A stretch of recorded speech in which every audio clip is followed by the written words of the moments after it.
Hey, Queen. Girl, you've done it again. Constantly raising the bar and reinventing yourself as you grow. Look at you now. All the past versions of you would be so proud. You've graduated from a survivor to being the commander of your life. People will compare your past to others, but yours is singular. Only you know deep down the magic that's about to unfold in this next chapter. When self-love takes over, you know you can't deny the spirit, the soul that guides you. You've been saying what you're gonna do for a long time now. And this is your wake-up call to start doing it. Step into your power. Step into the same spotlight you shine on others. Now, don't forget to give yourself flowers. Be your own motivation. Go, go, go, go. And remember, you are most definitely, undeniably, 100% that queen. Y'all come on in, baby. Come on in.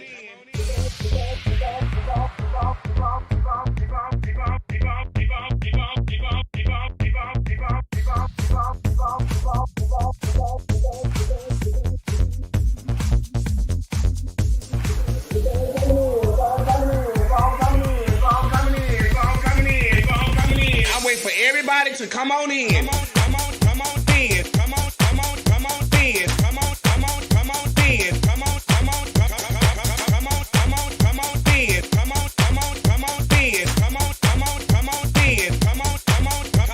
Come on in. Come on in. Come on in. Y'all keep on coming in. Keep on coming in. Come in. Y'all know when I go live. Y'all know I'm gonna go live. Keep on coming in. Keep coming in. Keep on coming in. Keep on coming in. Come on in. That's right. Keep on coming in. Y'all keep on coming in. Come on in. Come on in. Come on in. Come on in. Come on in. Come on in. Come on in. Come on in.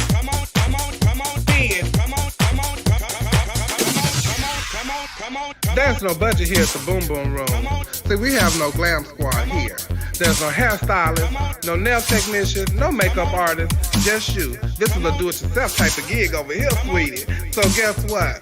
This will separate the little girl from the women. Now let's get to it. Y'all keep on coming in. Come on in. Come on in. Come on in. Come on in. Come on in. Come on in.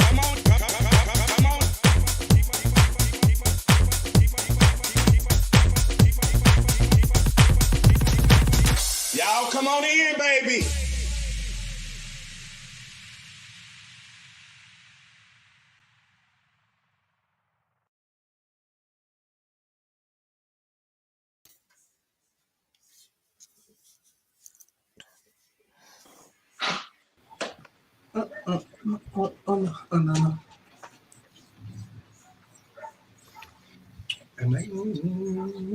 Hey everybody, welcome to Wings on Night, and it is time for our point of view. And this time to get our judge, because I'm not going to do this with you. Move, go play somewhere. Okay. Every Wednesday he want to come up here now, and I guess he know what to do on Wednesday nights. Hey y'all, Hi, how are you? Hello. I'm in here, but I don't know where he went. I don't know why Coco put him in here. There you go. Oh, he is in here. I'm in. In there. Dominique, welcome back. Thank you. It's fabulous being back. It's good to see you, girl. Child, here we go. Y'all hear echoes and stuff now again? Yes. Oh, I don't. It's gone now. It's gone. Oh, okay. Dominique, did you win last week? Did I win? They say you was in a best head contest last week. Girl, you They wouldn't have let me enter because they know I was gonna win. Oh, you host. Heather Hunter, Janet Jackman. Take it in the bud. What? Listen, shall we miss you last week?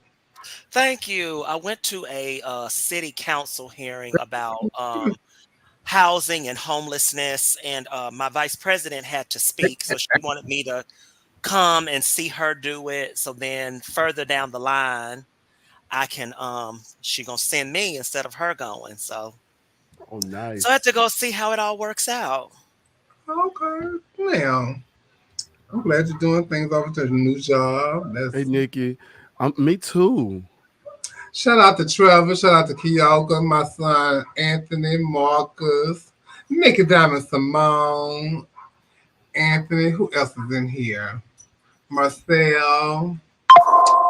Let me go back up in here and see what's going on. I don't know. You know, I had this post that I had posted about I had pinned in the comments a long time ago. And I unpinned it. Oh, Randy Lewis, hey, China, seen you forever. Hey, Gregory. And so every time I go live, it's still there. I even unpinned it, and it's like it still pops up. I'm like, what in the hell? I know what you're talking about. I'm like, why does it do that? Shout out to my little sister Glam Davenport. Shout out to Glam. Film. That's one of the baddest films around. I do agree. And yes, indeed, child. How was y'all week? It was wonderful. Your 2 weeks, Dominique. Your 2 weeks, actually. Oh yeah, my 2 weeks. It's been good, honey. As long as it ain't your notice. What? My 2 week notice. 2 week notice. Hey, Javon. Yeah, hey, son. Man, what's been going on in your world? What excursions you been on this week? Oh Jesus. Yeah.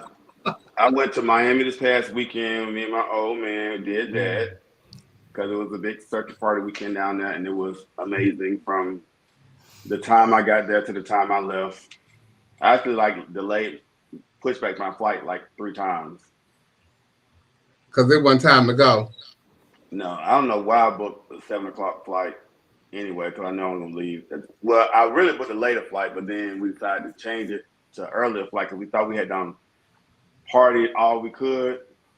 But we ended up going out that Sunday night, and then that led to going to the after hours, and before you know it, it was 2 o'clock in the afternoon.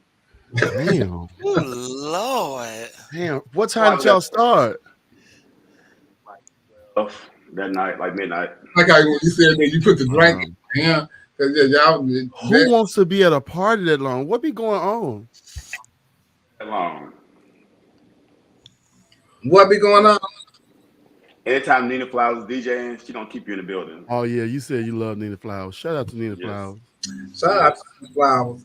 If I like Nina Flowers too. I met Nina Flowers years ago when we used to compete for Continental, and actually the dress I wore preliminary night for USA at Large my last year, she bought the fabric for me. I love Nina Flowers. She is so sweet. Trent, what you know how to keep it going? Yeah, she knows the baby play what type of music keep y'all going, whatever kind of drug y'all on. This is what they need to hear right here. The good ones.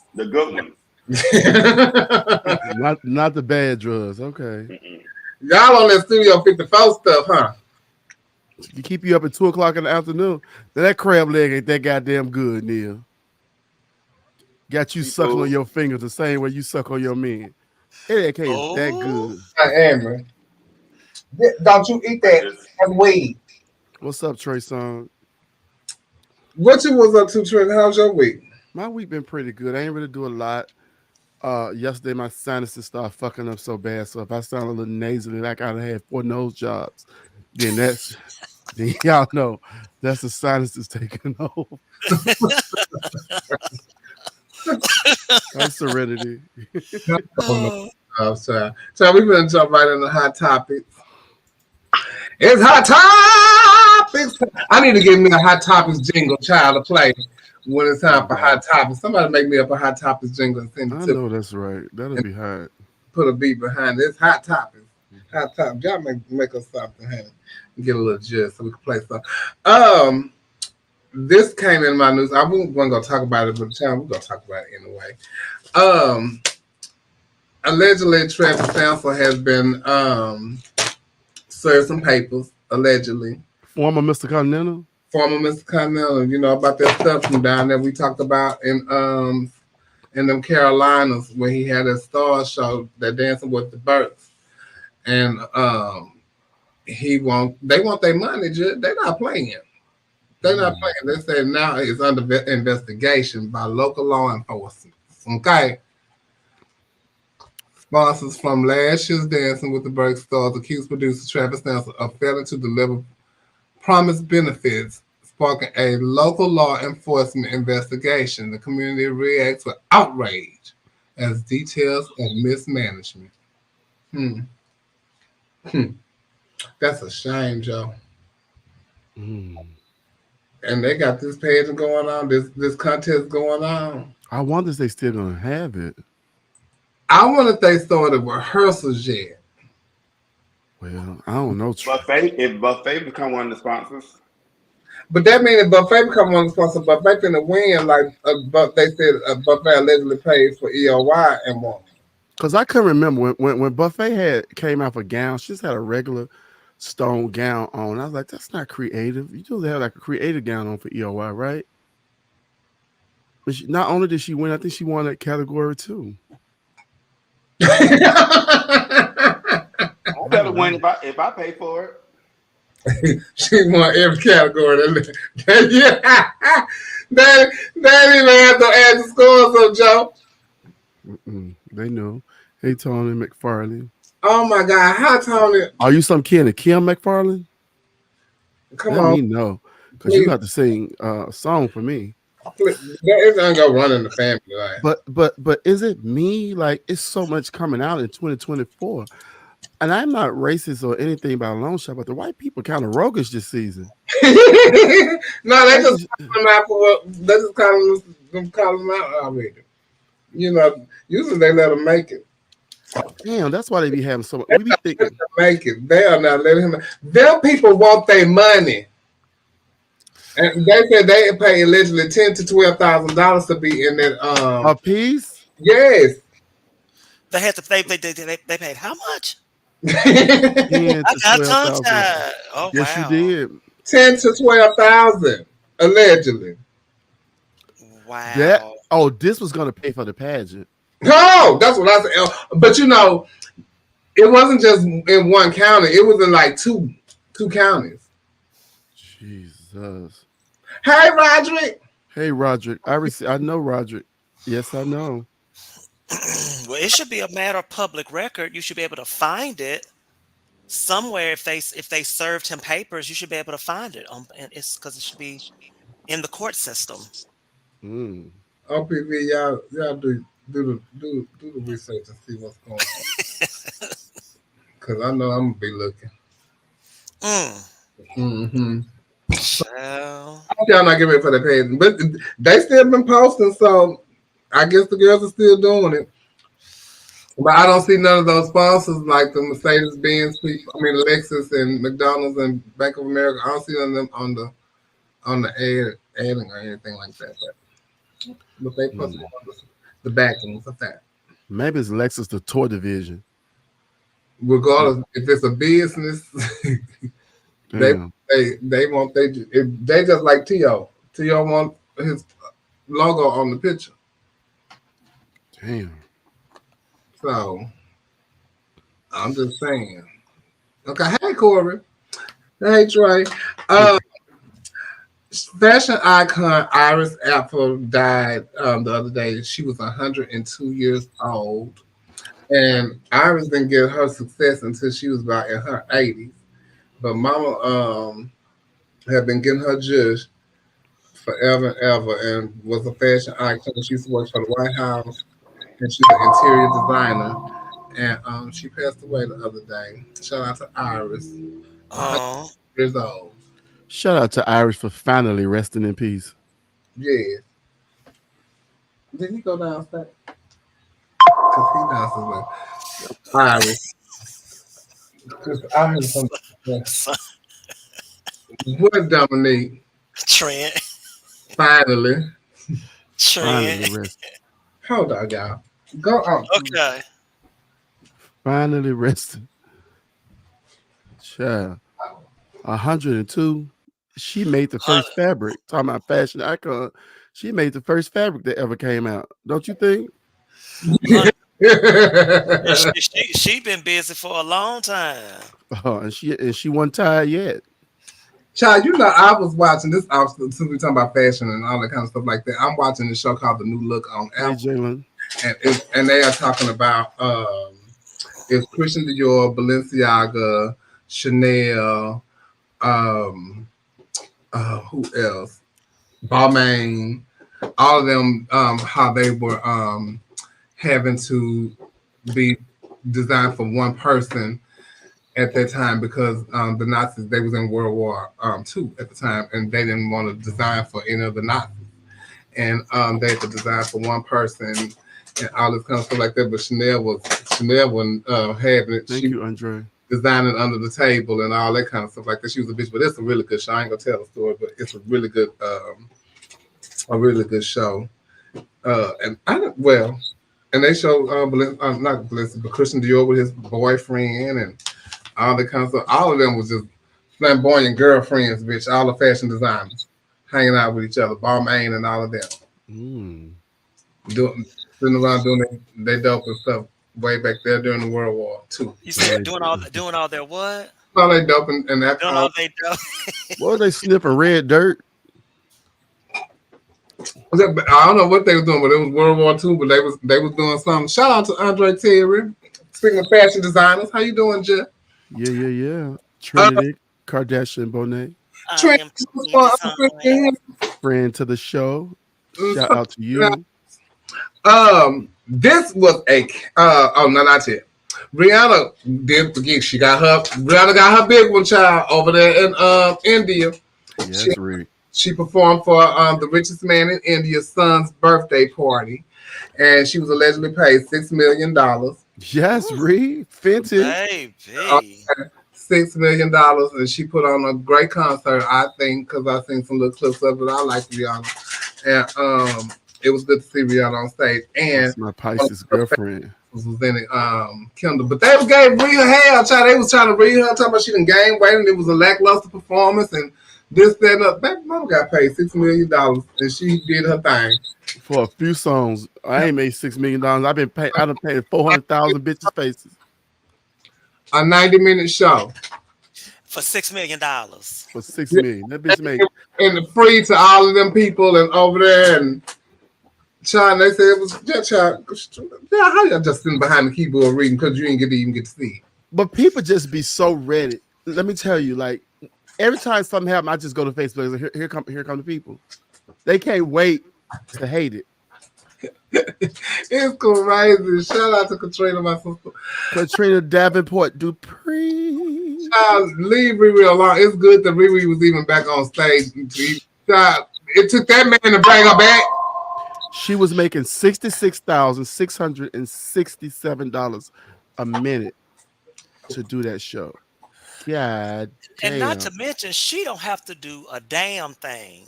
How much? Because isn't she like a billionaire now? Yes. So she don't even have to do that. So no. Shit. That's why everybody's still waiting on the album. She's been postponing this album forever.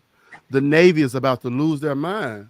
Baby waiting, and she is at home eating. Well, you know, she just had 2 babies back to back. You know, a woman body ain't gonna slim up as quick as most people want.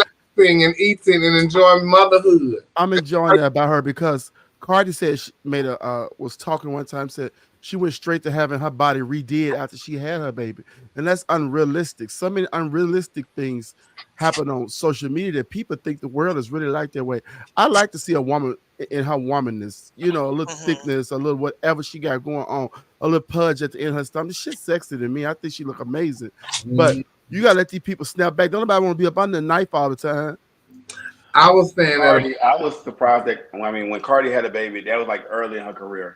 And you know, most people in their career probably would have chose to get rid of the baby that early when you know you're about to be a breakout star. But she chose to have the baby, so she probably was under a lot of pressure. Like, bitch, I still got to make money because I ain't really hit it like that. I got a couple songs out, but I still need to hit it while it's still hot. Versus Rihanna has years and years of music, so she can have babies sit down and say, Child, I see y'all when I see y'all.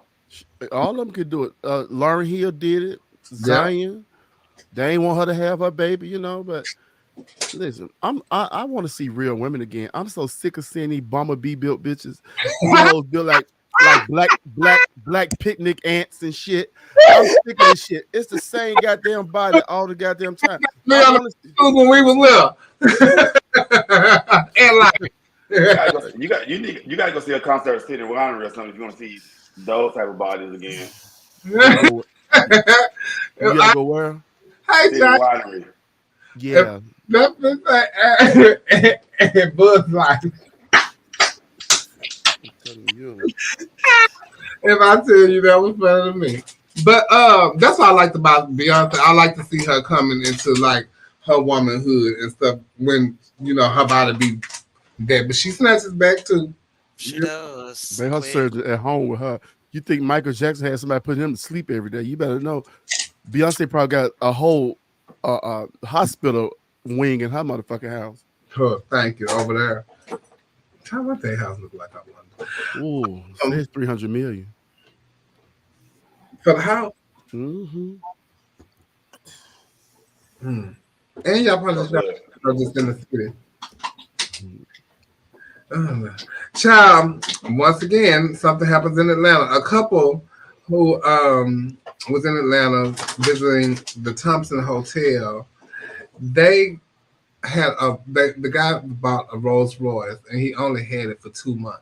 And he has not just any Rolls Royce, a Rolls Cullinan. Yeah, it's a who? Cullinan. You know more than the man who stole it. And it was stolen from the Thompson Hotel. And this is him telling the story of somebody asking him about the Rolls Royce. Up out of here, man. I just want the people to, just kind of see the inside of your car, so walk around it, because shit, you got some people that ain't never seen it before. Yeah, for sure. Tell them what year it is, what specific Rolls Royce it is. Get the inside clean. But most of everybody shit orange. I have to have a sky blue, man. You know what I'm saying? All this color. You know what I'm saying? Old school Houston shit, you had to really be from there, You know what I'm saying? Before the Texans, man, we was the Houston Oilers. And what year is it? Blue, 23. 23. And I know they got different, kinds of Rolls Royce. What kind of Rolls Royce is it? Man, I ain't gonna even lie to you. I'll be lying. I'll be trying to pop my shit, but I'll be lying. I don't even know. I just know I wanted the color. Okay. I knew I wanted the color, and I wanted my insides to be a different color. You know what I'm saying? So I chose blue. You know what I'm saying? Like, I don't even know what kind it is. I just know I wanted the motherfucking gray coloring with blue seats. Okay. He said, I don't know what kind it is. All I know is I wanted a Cullinan. That's what he said. And that's the name of it. The person that stole it. If I tell you that took me, and like you didn't even know what color blue it is, like Tiffany blue, you ain't know nothing, about the car. And then you took it, they stole it and put them there. That's a thing down here in Houston. Them Ram things, them got like that. Yeah.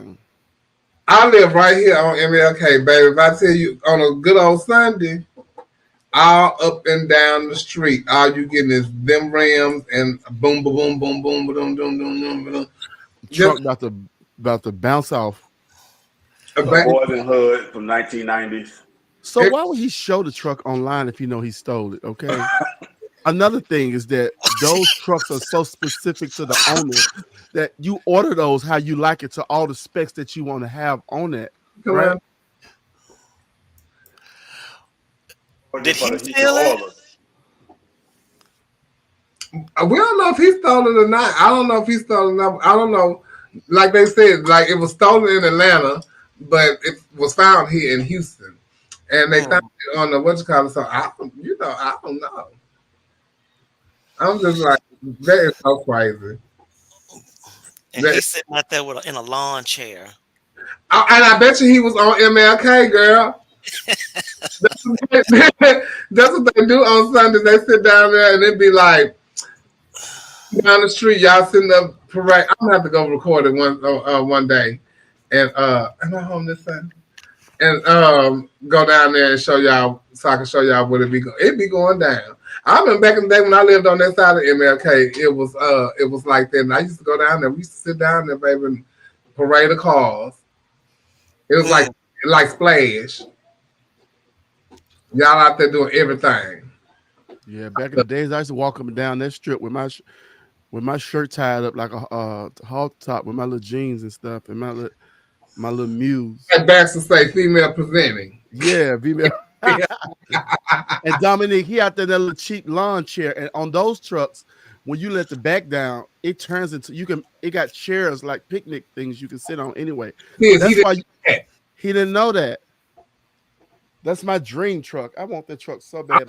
And that's a shame, Judge. I ain't got 500,000. You out there ain't even know what your truck was. That's a shame. So that Diddy is still in the news, and all these different allegations is coming up about him, and he was now he's in course with another producer, but a woman came forward the other day, and she claims that Diddy shot her in the 1999 shooting in the New York club, and this is what she had to say.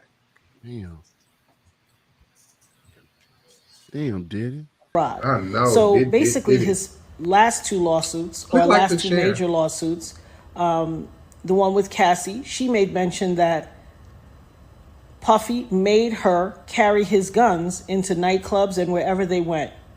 And he threatened her to make her feel like she had to do so. And while there were lots of things of importance, that stood out to me. And I'm going to tell you why. In this lawsuit with the producer Little Rod, they were both SA'd by him and threatened and physically harmed. But in this lawsuit, he appears to be a very young producer to me. But he said something very specific.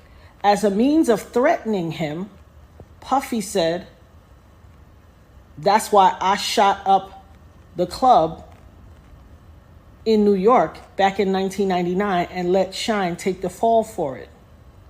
Let me tell you why that's of utmost importance to me.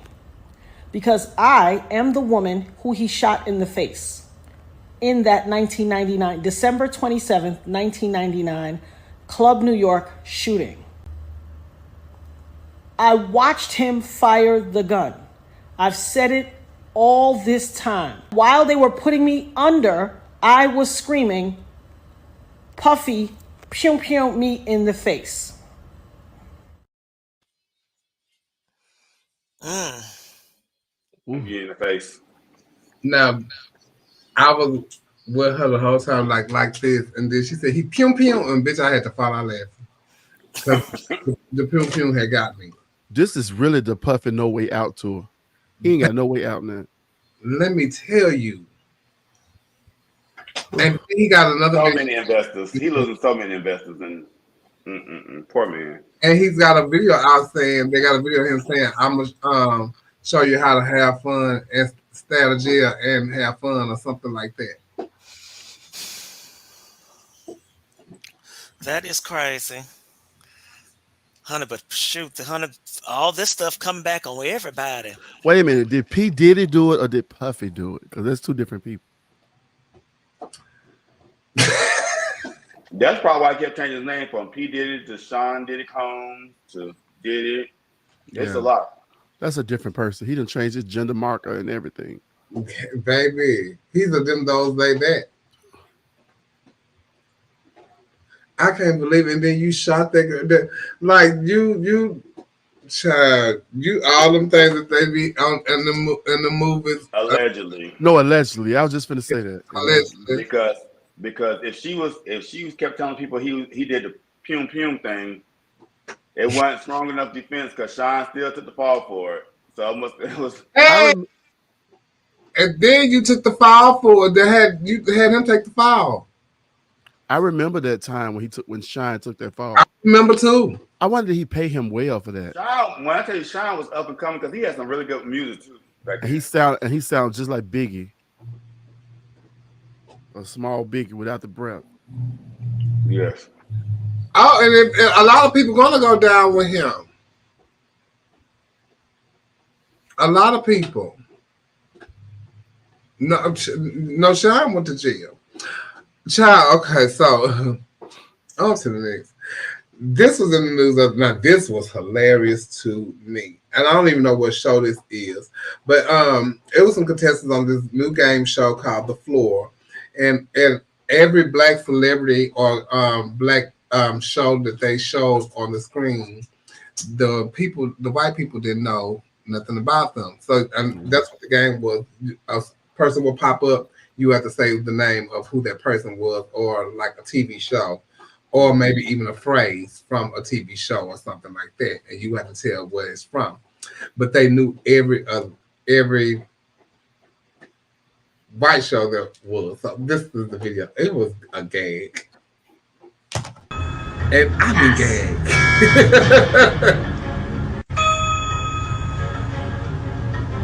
Pass. Family Guy. Pass. Jaws. Pass. Oh, pass. Ben Stiller. Kate Hudson. Jamie Lee Curtis. Pass. Pass. Pass. Dakota Johnson. America's Got Talent. So you think this? Pass.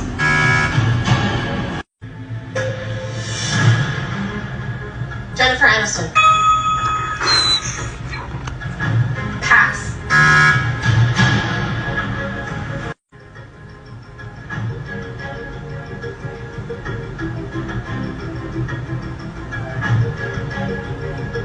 Pass.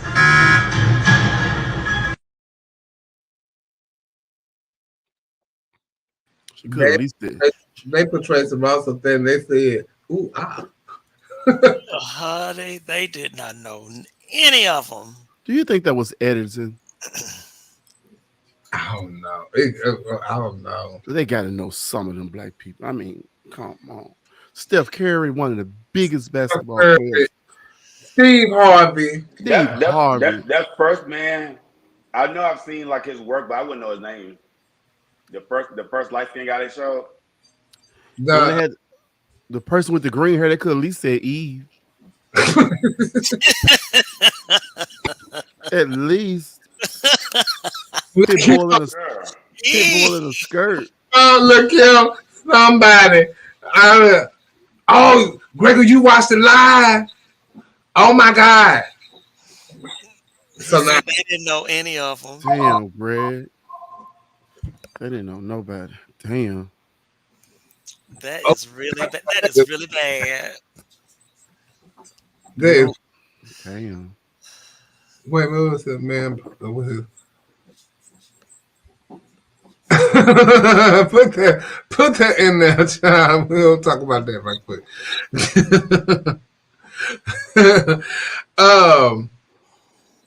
So Risa Tisa, the author of Who the Fuck Did I Marry from the TikTok series, is making moves. She was on Tamron Hall and telling her story. And then she's getting ready to be on the Today Show with Robin Roberts. And she has gotten signed to CAA, one of the top management companies who represent Shonda Rhimes, Samuel Jackson, Reese Witherspoon, and Zendaya, Tom Hanks, Steve Spielberg, Ava DuVernay, and also Sasha Colby is the only trans woman that they have on their roster also. So she is signed over there to CAA. And they was like, have some type of dating show centered around her. Huh? Dating show centered around her. They gonna make a movie out of it. Watch. Huh? Good. Oh yeah. Good morning. Child said the Today Show. Good morning, America. Did you see her on Tamara Hall? I saw clips of it. Yeah. I saw clips of it. Shock. They're gonna make a show out. But have y'all seen The Man? No. I have not. Oh my god! And I thought I put the picture in here. And Is he fine? huh? Is he fine? Oh. Oh, he not. Oh my god! I thought I knew that was one thing I was missing. Let me see if I got it in here right quick. Oh, here you go, right here. Oh, you got a picture of him? I'm gonna put it in here. Hold on. Girl.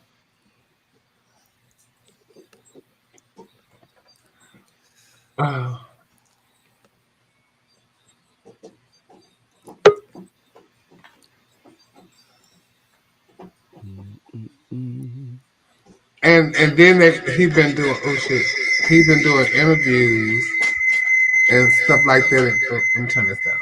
Sorry. He's been doing interviews.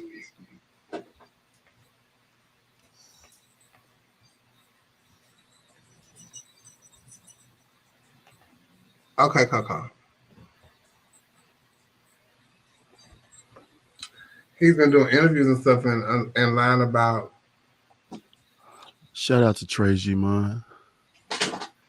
And lying about different stuff. So, yeah. Hey, Dave. But no one knew they was talking about him. Why he show up?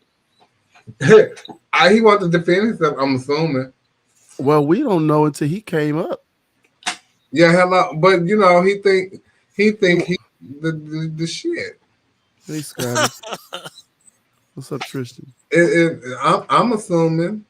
She was on Tamara Hall and she was talking about it was it like 500 minutes worth of like to look at everything, and it was 50 videos. That's a lot.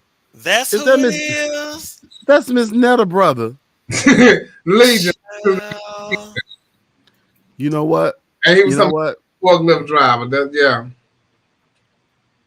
Let me tell you something. I ain't trying to body shame nobody because I got my own Escalade. But let me tell you something. This lends more to what Charlamagne the God was saying. That is big back behavior. You let that man do all that to you while sporting a bra that's more fancier and roomier than you have. A bra. You understand? That nigga got a set of motherfucking jugs on his motherfucking chest that even the baddest bitch of envy. Baby. You let that nigga take you through this time, that is big back behavior. Now I'm thinking this a fine ass man. This man built like a motherfucking garbage truck. Like he come every fucking Wednesday, 11 o'clock. I thought it was so too. And when I first seen it, I thought it was one of the AIs or something like that. But then I seen him again. I was like, oh, that's him for real. Oh, that's him. So he popped up when like she started popping up on different stuff. Seemed like, and so I guess he's trying to like. Seem like he trying to pop up now so they can probably ask him to like do shit. That's what it seemed like. Yeah, he tried to get it on his money grab. Mm-hmm. Absolutely. She talking about me. It's okay, baby. I'm the fine ass nigga that did that to her. Yeah, I could just see an episode of Ayanna Fix My Life with both of them on there. I want her to talk about it. Now she'll go to Oprah first because y'all ain't doing that. Oprah gonna do a little interview with her, a little segment on something. She'll throw her in there or something, maybe. But she got a CAA, so they go. It's gonna be a movie out and BET Plus. Watch. Yeah. Mm-hmm. Yeah. Stars or something. The ex-college football player Patrick Ryan was exposed with the viral sex video. Now, I didn't know who Patrick Ryan was. I kept trying to figure out like what he did, but he played college football. And, but he was cute though. Oh, I like his panties. You like that, old Joe? Oh, I like that. Child, so he was on that second handsome, big old meat. Hey. Like he was cute. He's very cute. Yes, he But is. he sure couldn't suck nothing. That's what I was saying, child. It Oh, wasn't given. he That's could not handle that meat. that's his family. Maybe he got a gag reflex. Or maybe he knew it. Y'all gotta teach him. Would you teach him, Dominique? Some things you're just born knowing how to do. Some things you can't teach. Wait a minute. Dominique, so you were born knowing? Honey, you born with it. Because you got to suck the pacifier first. Listen, you can't teach some skills you just can't teach. Dominique, nipple on the bottom, the nipple, some. How many licks it took you to get to the center? Ooh, honey, not me. I could start right. I used to bite right through. Baby, I'm screaming. Hold on. I didn't have to melt it down at all. God damn. I said it was ain't nothing wrong with giving none. Ain't nothing taking none, giving none of that. But child, and then the boy that came out. I didn't take his because I didn't do that much research on him to find out if that was really him. Because the post that I got, he ended up taking it down on his page. So I don't know. It's some like aspiring rapper guy, little skinny guy. I don't know if that's him or not yet. We're still researching. He's very attractive. I mean, he's really good looking, but they gotta let these men suck dick in peace. But you know that. But you know that's the interest. My first question was. Yeah, what is it? My first question was, if you're a man with a family, okay, because obviously he has. Why are you letting somebody record you anyway? Because he ready to come out the closet. He tired of being in there.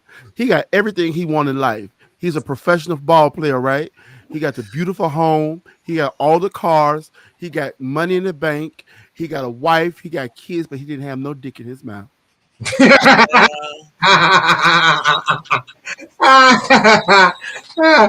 the pearl tongue can only grow so long. So well, not if she get on testosterone, it may you'll be surprised. You speaking from experience. I'm just saying. Oh, you speaking from experience, Dominique. But then my next question was, it's just so interesting though, because especially with our community, how we get so excited about seeing a video of somebody sucking a dick. No, we get excited about the tea of it all because they scrutinize us and beat us down so bad for liking what we like and doing what we doing, and it'd be just so fascinating to see them going in harder than we ever knew how. But I think the ones that do the most barking like that, what's the little boozer? I think you secretly want you'll get your judge. And Boosie definitely want, but don't nobody want to fuck Boosie. Who wants to get don't know. Just with him. Yeah. The gay community too picky for him, baby. The boy was getting suck posted. They were dealing with each other, and the porn was in his phone. The football player had the recording because also I saw said that it's more to it, and he said he was gonna post. He had more videos, and he was gonna make an OnlyFans or something. So if y'all want to see, because they are longer videos. And then something about he was busting it open and all that kind of stuff like that. Oh, now that I would love to see. Yeah, because that was a big old piece of meat he had. That was nice. Oh, you like it like that? Child, I would have been kissing his pubic hairs. He left too much meat out. Oh, you had all that in your throat like that? No gag reflex, girl. Say But that's true. That's true facts. That's true facts. You got to know how to lay that tongue down. Yes, you do. Yes, you do. Oh, you over there speaking in tongues? And receiving in throat. Terrell That's a Terrell Fox. That's favorite. So, bitch. Frank, get down. Thronology. Let's talk about that one that we just put in and take it to there, Coco. Trent just posted. Let's see what they talking about because that seemed like it was some thing. Thronology. Ooh. Yeah, there we go. Who they say one broke up with his girl? Man broke up with his girlfriend because he with his girl after she refused to help him pay his mortgage despite him investing $20K into her. Oh. Yeah. My boyfriend of 3 years lost his job last month, which has been a significant challenge for him. He approached me 2 weeks ago and asked if I could help him pay his mortgage, but I told him no. Last week, he presented me with a spreadsheet detailing everything he had done for me during our relationship, totaling over $20K in value. Bitch, how did he he then broke up with me 3 years down the drain. Despite feeling guilty because he never asked for anything, I still feel that if he is truly my man, then he should have something to offer as well. I can't believe this man broke up with me because I told him no. He found a way to pay it. I don't think I was wrong because he's supposed to leave me, not plus I don't live with him. If I was living with him, I would have did it then. Do you see my point? Any thoughts? You know, I think that's why a lot of men who just deal with women for what they are and just like go and fuck them and keep it moving. That's why, because they don't want to get attached to some of these women, because women like that make posts and go viral and say, "Oh, you supposed to leave me." No, that's not how that works. And we talk about lead. We not talking about lead financially always. We talk about, you know, that's more of a spiritual thing to me than financial. Especially when we together for 3 years. If we together for 3 years, bitch, you gonna have some good times, bad times, but that let you know that bitch ain't the one. And he came with the Excel spreadsheet. Yes, he did. Outlining everything he had done. That's what it means. Like, how you kept up with all of that? He might have been an accountant or something, you know. And he was maybe trying to see, is this the person for him? Maybe he didn't even need the money. Just want to see that in the case that, you know, I've been doing so much for you. I'm flying you here. We doing this. To spend $20,000 on somebody, that means you really like them a lot. And you really want this person. They've been together, what, 3 years? You really want this person to. Hold on, y'all. I got to sneeze like a motherfucker. But that person goes, if I go to Longhorns with you, or treat you to Longhorns, I'm gonna expect a lot from you in return. Damn, so, Longhorn, that steak ain't even good like that. That'd be double stacked bologna. That's what I'm saying. If it's thick cut bologna, with anything over there, no. But he was trying to see, like, do I got me somebody good that'll have my back in the hard times as well, or are they just my fair weather friends? When everything is going well and I can do so much for her, you know, then she loved me. Because a lot of times people have these transactional relationships, and you can't get that confused, because you'll be confused in life thinking that, oh, I'm doing this for this person, they love me. No, they love what you're doing for them, and it stops there. I talk to a lot of women, and a lot of women tell me, I always ask them, would you go half on a mortgage with your husband? And they say no, because the man's supposed to take care of the house, right? So it always baffles me, because right now they paying their whole entire mortgage. They paying their whole entire rent right now. But you don't want to get with somebody, build them up. No one should take care of the whole entire household. You know what I'm saying? We both live in there. If you divorce me, bitch, you won't have. Yeah, hello. So that been a half you paid for. Women really surprise me with like their ideals of what they be thinking. One minute they want to be independent and singing Beyonce and Destiny's Child, independent woman. The next minute they want to be the Temptations, treated like a lady. They want the open door, money loan made for me. I was like, what do you want? Like, and then it's like, it's just confusing. They on one hand they want to be, oh bitch, I don't need a man. I got all this. But then next minute you get a man, you're like, oh, you need to pay for my nails, my hair, and take me to the hookah lounge and all this. I hate a one-sided motherfucker.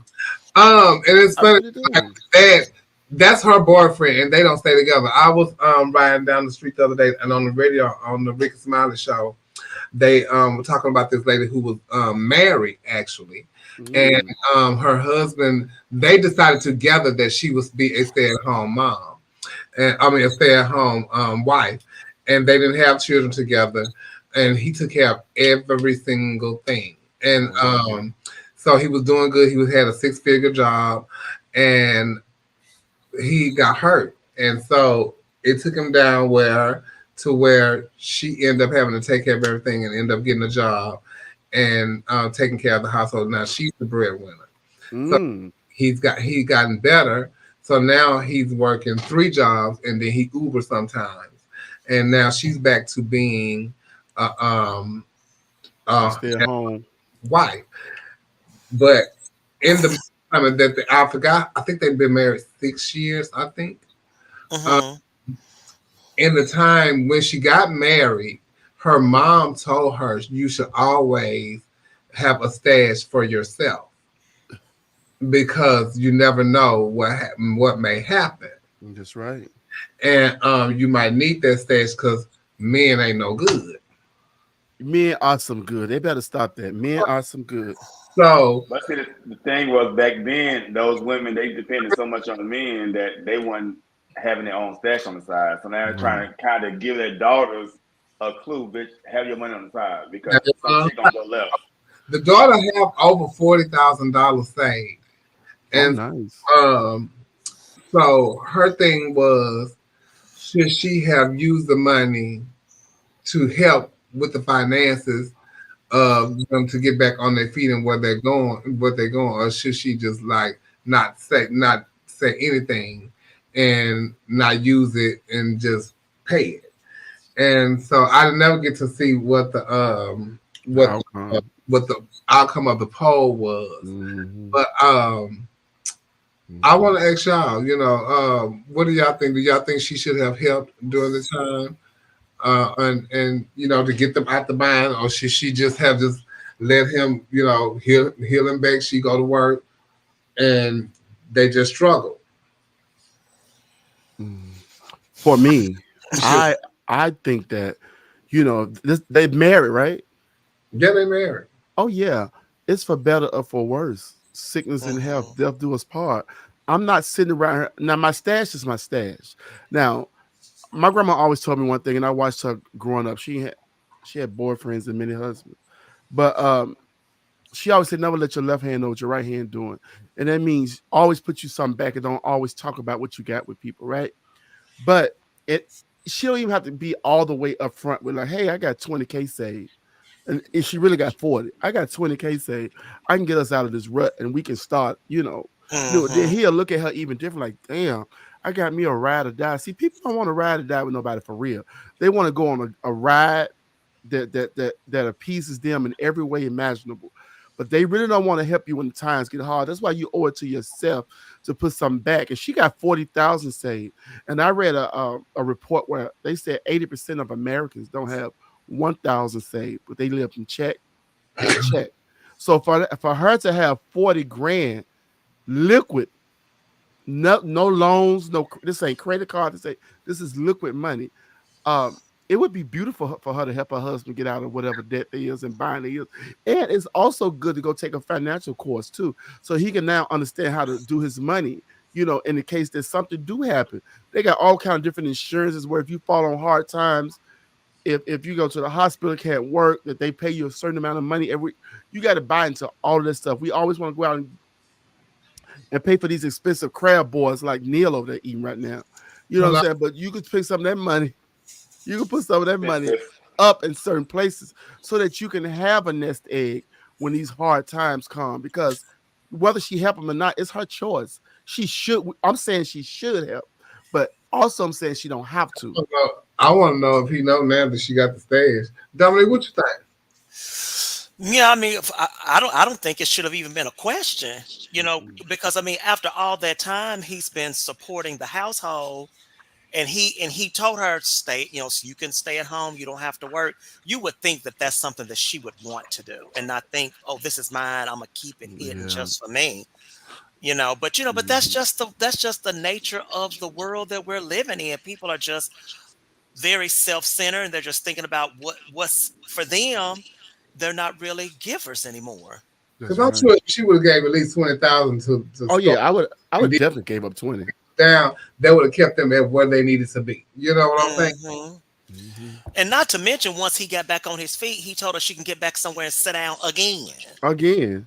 Because I would have told her you can keep, especially if I know about the stash. Oh no, you can keep your job. Keep your job, baby. You If you keep adding to your stash, and you finna help out with some of these bills. That's what I was. all that stay home white bitch bullshit. But they don't have kids, right? No. So now she need to have a baby. Bitch, go to work.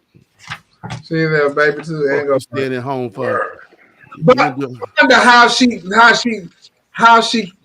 got the stash. Money from him. Him spending for her. That's what James Duff just said. She took his money and stashed 40,000. He's all there. She been taking for his income because she does not. Yes, she should help out. Okay, James. Thank you. Cause I'm like, bitch, how she got the fucking, but she don't have no job. Honey. Hell. Because he probably just put the money in an account and just say, you make sure the bills are paid and all this stuff kind of stuff. And she was probably taking her pay. And put her little stash in it. Huh. Well, the first African American to win the National Spelling Bee is a 14-year-old little girl named Zaala Avant-Garde, and she is from Louisiana. And that is awesome to be the first. And the National Spelling Bee have been around for a very, very, very long time. And I remember we used to have the spelling bees in when I was in school. And baby, that's really the ticket. But the first one. Now what? Now is this the same thing as now, Neil? You may know. Is this the same thing as the Scripps spelling bee? Is this different? I'm not sure. I mean, because that's the big one. The Scripps spelling bee. Because I remember a black girl won that years ago. Where, man? The big one. So I wonder, is that international? The Scripps one. How old did you say she was? 12. She's 14. 14. Them kids be going through it too. Child, I don't know what that was, but the child had to spell nigga, and it was a country, and it was N-I-G-G-A-H. Baby, he had asked him all kind of questions, so he know now how to spell it, honey. I was in a commercial a couple of weeks ago because I said, "Oh yes, baby." He said, "Use it in a sentence and do this and that, and what's the origin?" I need to know, baby. Y'all not finna get me. I'm no. And I'm white too. Oh no. N-I-G-G-A-H. They say, "Oh, correct." Oh, I know he went to.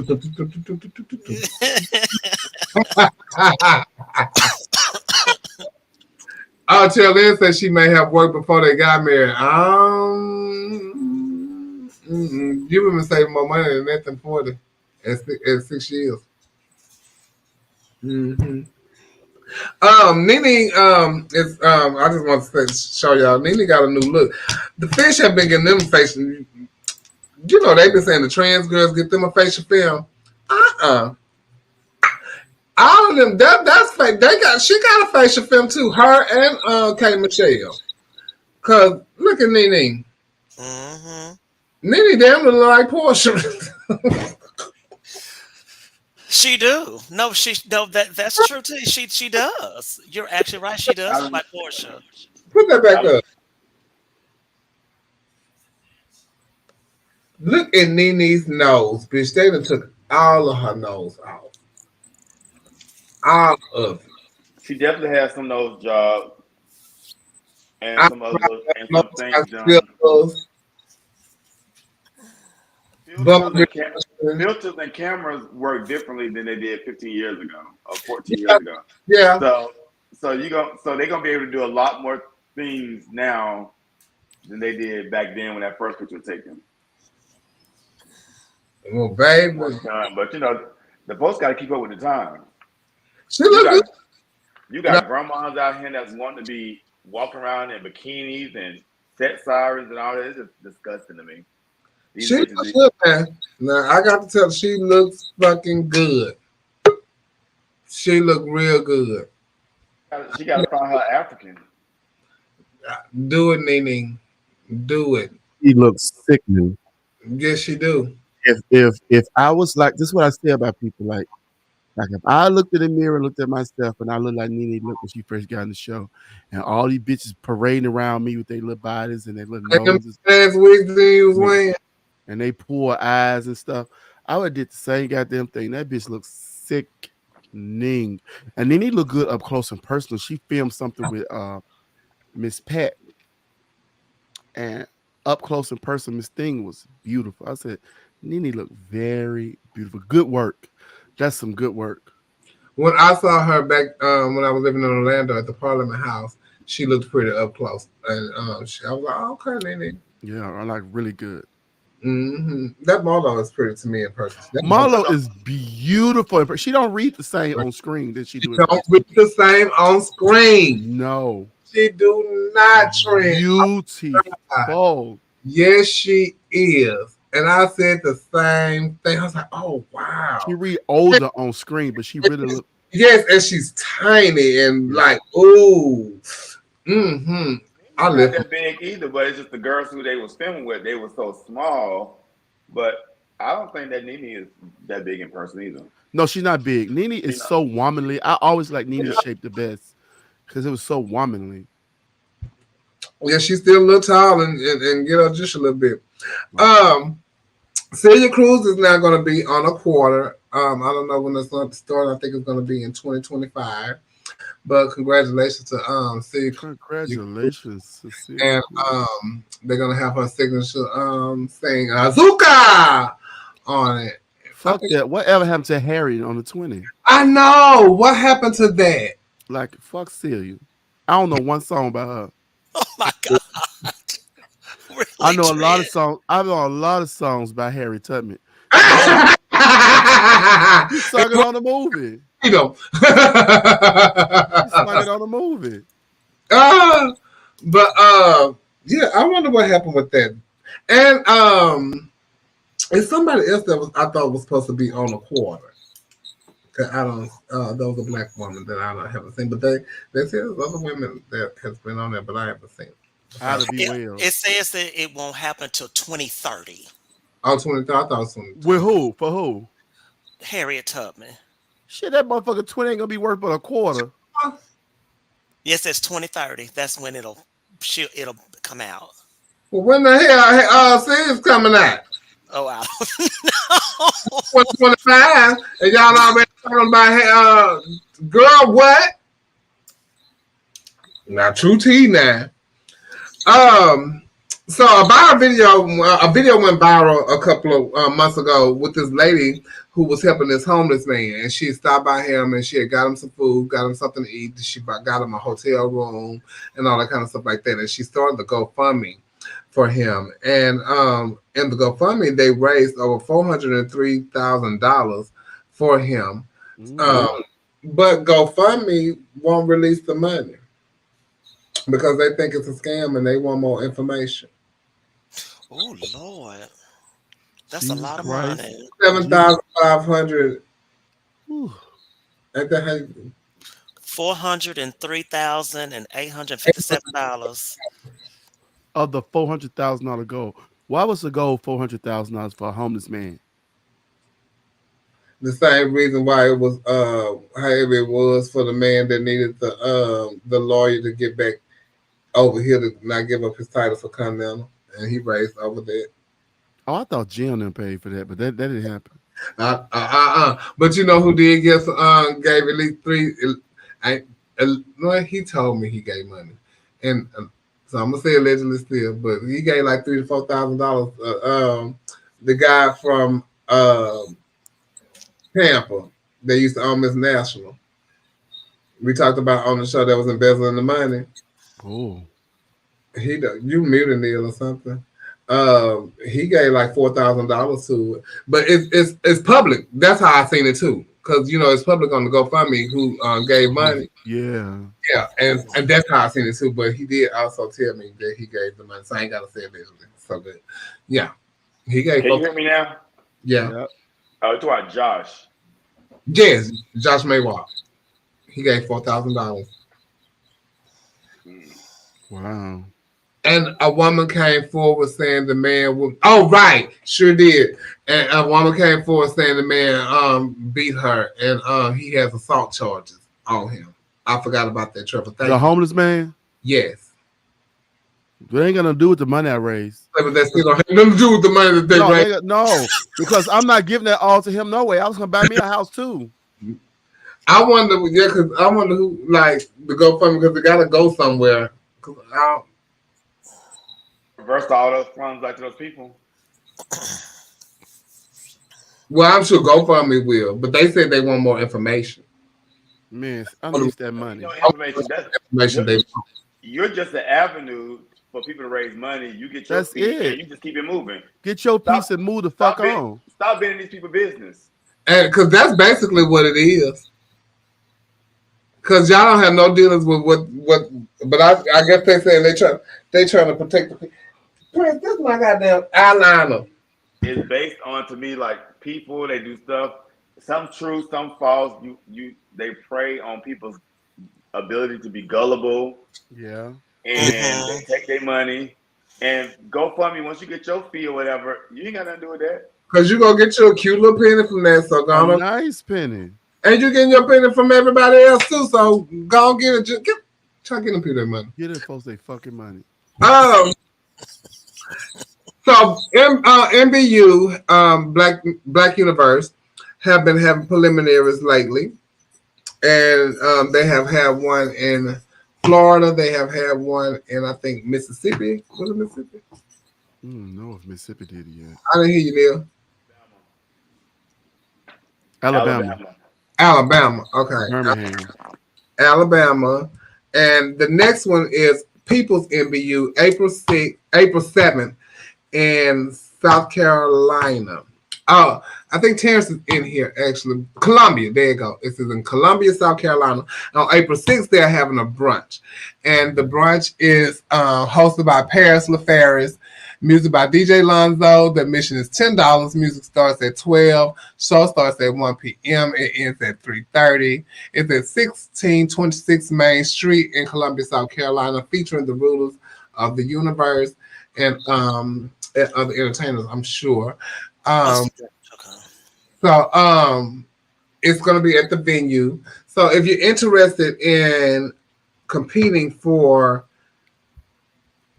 MBU and you want a great prelim to go to, contact Derlin Stagner, Dr. Kareem Stennett, or Terrence Sane for more information, or you can contact one of the rulers. The pageant is April 7th. Early registration is $80.19. Nice. Mm-hmm. But that's until March 7th, which is tomorrow. It's tomorrow. Mm-hmm. After tomorrow, it is $150 for the registration fee. So everybody's looking for preliminaries now. They got these preliminaries, and you want help to go to these preliminaries. Y'all go check them out over at People's MBU. And what else? They have they even have the Cash App if you want to send in your early bird registration. Mm-hmm. And registration's at 12 noon at the venue, which is in Columbia, South Carolina, on 3506 Bush River Road. They even have a hotel. And if you got your little friends that work at hotels and they get you discount, go stay somewhere else. Mm-hmm. You know, but the host hotel is at the Courtyard Marriott. Girl, put that back up. And but it's always good to have like people to help you when you go into these events, and it's good that they it's good that they are having. I think that they are having prelims, but not many people have been going to the preliminaries.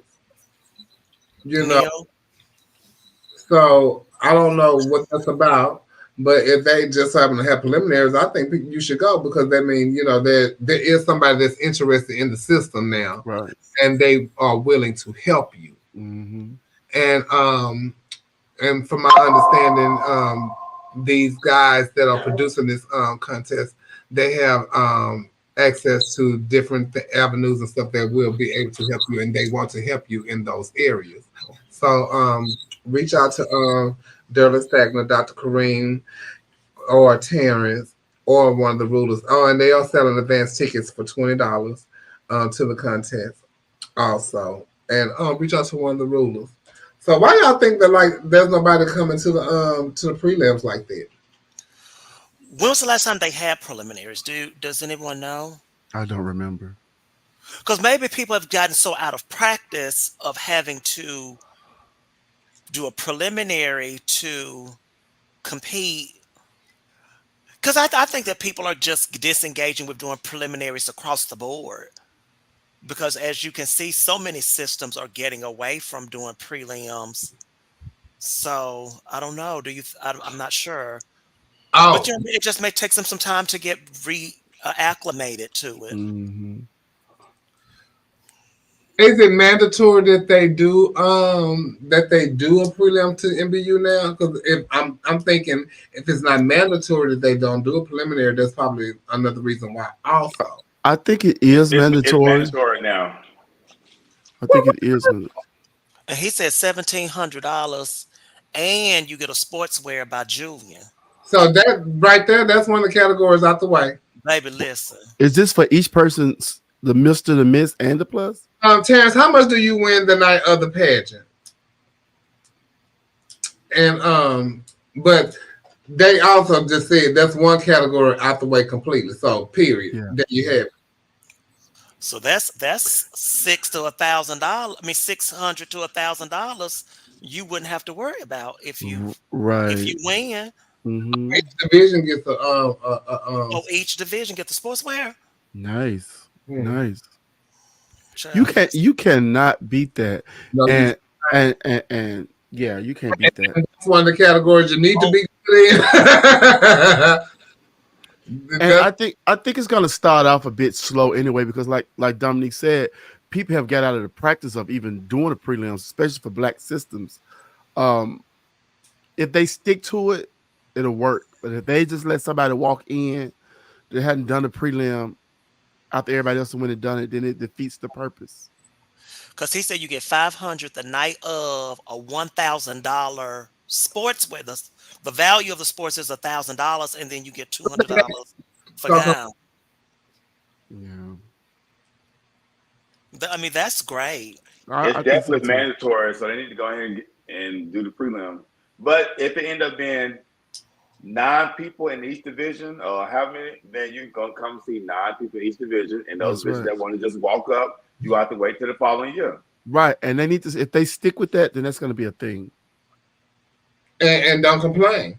Yeah, it need to be a thing, you know. And sometimes you have the thing where it's no contestants, or it's just a one contestant in each division. You know, it happens. Like Nicole said, that happens in every system, though. Areas, and now they won't compete. And I don't know if prelims have. I don't know if that boat has sailed too when it comes to the black systems too, because we have just kind of allowed people to come as they will. You know, a lot of people feel like doing a prelim, they spend so much money to go even do a prelim. Why I can spend that money on my package? You know what I'm saying? Like prelims always be for the girls who go to. You remember the girls go to the nationals year after year, and they're wearing the stuff they went to the national with back to the prelim, and you know it was just easier for them because they didn't really have to get ready for it like that. So I don't know. Now they're back to having preliminary night too, also. So that means you want to get your 2 different packages together. You know that's not a thing, is it? They are having their preliminary nights now, right? I don't think so. Quite sure about that part yet. I don't think so. Oh, okay. But I do think prelims are good because, okay, so even with white systems, X1Z, you have some pageants that, you know, you can just run for. And then you have other pageants that you have the preliminaries for these pageants. And it kind of sets from the other because Gay America can't just walk up and you have 90 bitches or 100 people running for it. Versus the pageant that's my local pageant, or even if it's a regional or known pageant, that they walk up and it's like 10 people do it. That's great. But I think for MBU or any other system, that kind of separates them from the rest.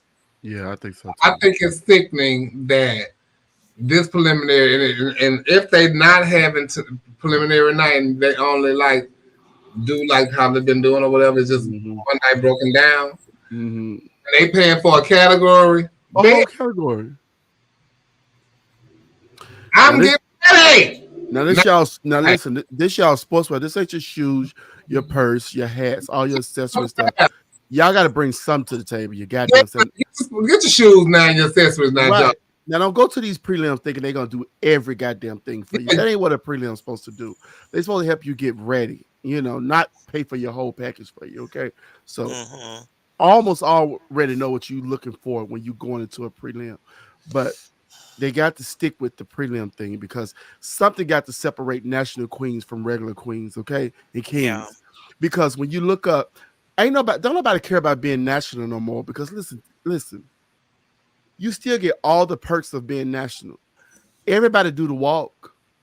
No. Everybody, Miss Butt Plug, you know, Miss Vibrator, Miss Pink Pussy Brown Budo, everybody get to do the goddamn walk. You know what I'm saying? So what sets it apart from being national? You know, what's the perks of being national when everybody get the same perks? Everybody get the same gift bag. So why would I upgrade? Why would I upgrade when I can still operate in the same way as you operate as a national? I like it, Joe. Because it's just my hope that if a prelim that nobody shows up, that you just cannot allow me to show up the weekend before or the 2 weeks before and say, "Oh, I'm coming under this prelim." Right. No, right. You cannot do that at all because then mess it up. You have lost the trust of the people. Yeah. And Connell have done that before when they was having the preliminaries, and then all of a sudden, you know, they appointed people. I don't think that's fair. Yeah, me neither. Because then, if this bitch win, this bitch gonna want to work throughout the year. Right. Process, then that's one thing. But if it is the process, you go through the process if you want to be the representative of that system. Yeah. If you want a good preliminary and you want a sportswear, honey, the People's MBU, and it's the People's. It's called People's MBU. They're having a brunch April 6th in Columbia, South Carolina. And the brunch comes with your entry fee, right? No, I don't know. I'm just fucking around. The brunch comes with eggs and waffles. And bacon and sausage. Yeah. And the rulers.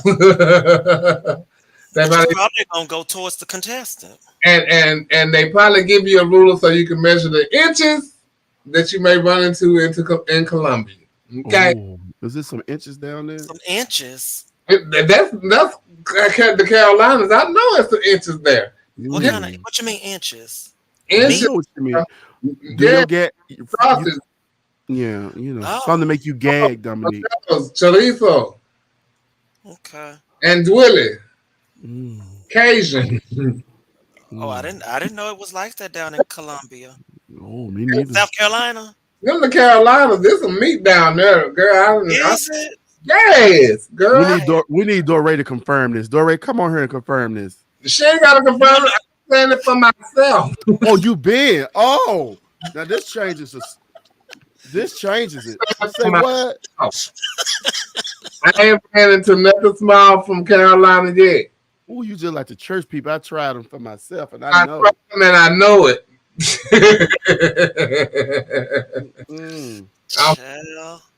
No, I won't do the prelim, but I may sit in the audience. I love the Carolinas. I love them. I love them best. Some baby daddies in Carolinas. I did. Shout out to the People's MBU, y'all. Y'all go check them out. Shout out to I don't know who's gonna get the ruler. I want these sportswears to be sticking that. I gave you $1,000 limit. You can get your shoes and your damn self. And can. Don't go to act like you ain't got shit together. Yeah, and all of that. You the motherfucker want to be the ruler. Your glove, your bag. Now listen. Now what I don't mind if don't nobody show up to the prelim that they can appoint somebody for that prelim. I don't mind that. No, that defeats the purpose. Right. Because take the time out to go compete for it. I don't want to give my money to nobody now. So no, you didn't think you don't get a representative? No, because guess what? Nobody show up. Oh, okay. I can save that money. I can put that into the people that came that really wanted it. What if they were supposed to show up but couldn't? Well, big. Trey Saunders, you going back to NBU this year? Which prelim you doing, Trey Saunders? And then you pay your $80.19. Where that price come from, though? What is the significance of that price? $80.19. I don't know. Maybe because you have to send it. So when you send it, you get it like in a little gist, and so they, how they take out the money or whatever. I don't know, but it's $80.19. So whatever bitch don't pay that $80.19. Now, if you the only bitch that paid your $80.19 and you couldn't make it, now maybe they need to discuss it with you. Yeah. But if you're not the only bitch that paid your $80.19, and you didn't come,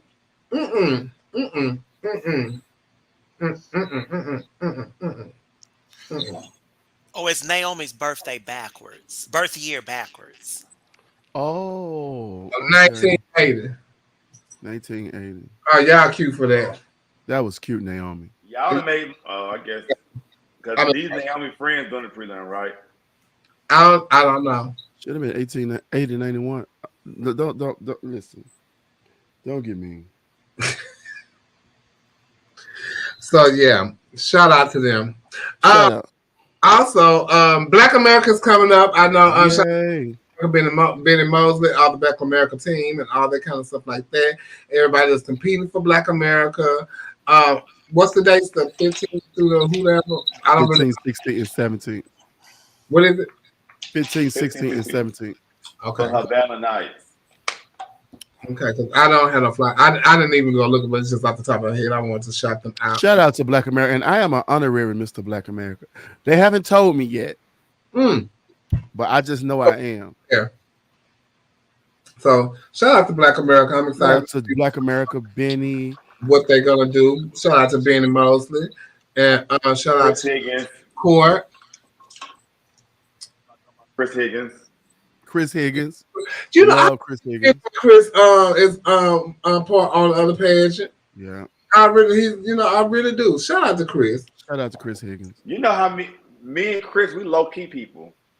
Michael too. What's his name? They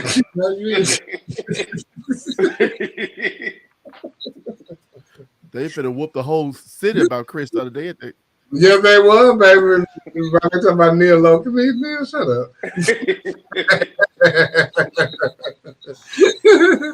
And also, Continental Plus is coming up. I will be there along with my sister Angelica Sanchez, and a lot of other performers will be there April 2nd in Chicago, Illinois. Shout out to my Continental Plus sisters. I can't wait to see y'all. Also, Glamorous is coming up on March 24th and 25th. In Orlando, Florida.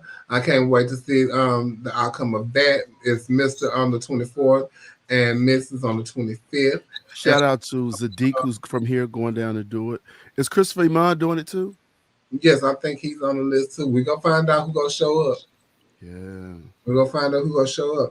Also, I will be hosting Miss Gay Louisiana USA Newcomer and Classic in New Orleans, Louisiana on March 24th for my birthday. Okay. It's on my birthday, and I'm staying over in New Orleans on the 25th and the 26th. I'm going home on the 27th, so we might not have no show because I'll probably still be drunk from the 24th.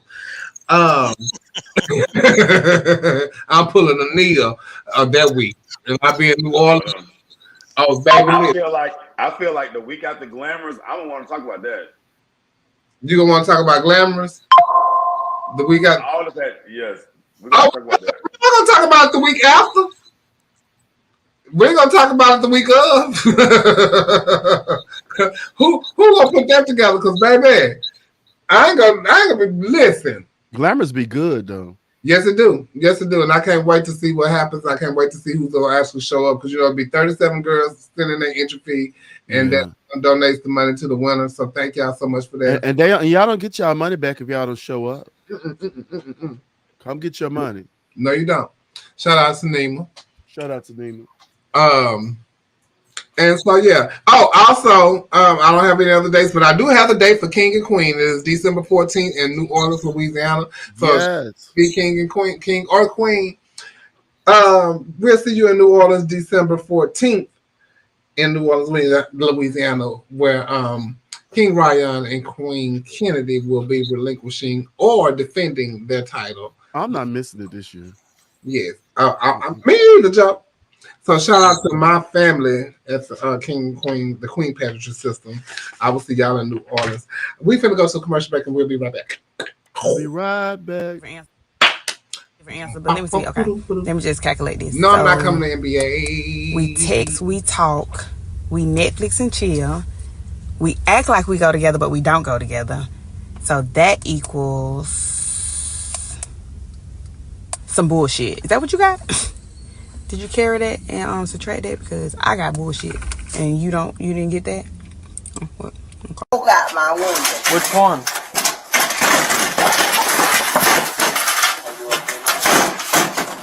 Man, look, I'm so mad. Are you okay, John? Can I call the fire department for you? No. Do you need help getting up? No. Are you able to get up on your own? Yes. Okay. Do you want to get up for me, please? I will. Just so I know you're okay. I'm okay. I know, but I don't feel comfortable with you laying on the ground like that. I'm gonna get up. Okay. Each bowl has 2 packs of ramen, exactly 2 packs. And I'm usually a 1-pack girl. A bullshit? A bullshit? I don't know. Did Mike Hunt call? Why are you asking me that 15 times? Did he call? I don't know a Mike Hunt. Who the fuck is Mike Hunt? The guy that called. You know what? I'm getting pissed. I'm getting pissed. Did he call? Did he? I don't know. You've been answering the phone. You've been answering the phone. Did Mike Hunt call? Did he? Okay, we're done. I don't get it. What the fuck is wrong with you two? Who is Mike Hunt? Who is he? Who is he? You don't know either, do you? He doesn't know either. Mike, do you know who Mike Hunt is? What the fuck are you laughing at?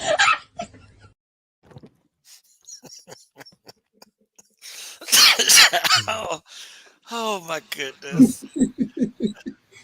Honey, they had that lady going. they told her ass, did I cunt call? Yeah, your cunt call, cunt. Damn, my cunt is, why the hell you laughing so much? She was going all funny. That tickled the shit out of me. Oh, baby. If I tell y'all, I got my mom's birthday is this weekend. And I want to give a shout out to Reggie Hobbs. His birthday was the other day. Happy birthday, Reggie. Shout out to Reggie. My best Reggie, honey, like Shay say. Ashley and Mom's birthday was the other day. Shout out to my best friend. Shout out to Ashley. All these Pisces, I love it. Yeah, it's Pisces season. Who was it? Akiria, Chanel. Akiria. Shout out to Akiria, my fave, honey. Her birthday was the other day. Shout out to them and all the Pisces, y'all. You know who else's birthday was last week, Chanel? Who? Ricardo. No. Oh yes. Yeah, his birthday was last week. Who was Ricardo? Our friend Ricardo, Rico. Oh, you don't know Ricardo? Used to go with Matthew. No. Oh. No, that's the other Ricardo. No. Oh, y'all talking about Ricky Ricardo. Okay. His birthday and Toby's birthday on the same date, the 25th of February. Who birthday? Who you say? I don't know why I can't hear you. He be going out. He be going out. Shout out to Oprah Winfrey. What is it? Her birthday? No, I'm just practicing in case she ever look on our site. Okay, we gonna speak that this is happening. Yes, Can God. you hear me better now? Yes. Yes, shout out to Oprah. What's going on, girl? Ava DuVernay. Get your Jill. It's time for our general topics, Jill. General. Sing a song. Yes. Do y'all feel that people or society will build you up just to break you down when you reach a certain level of success? I do think that people, when you do reach a certain level of success, there are haters out there that do want to see you fail, and they're waiting for your downfall.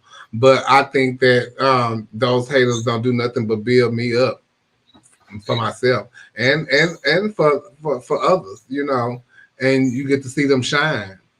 And I always think, like, even on Facebook and stuff like that, oh, I'm blocking her because she a hater. No, bitch, I ain't blocking you.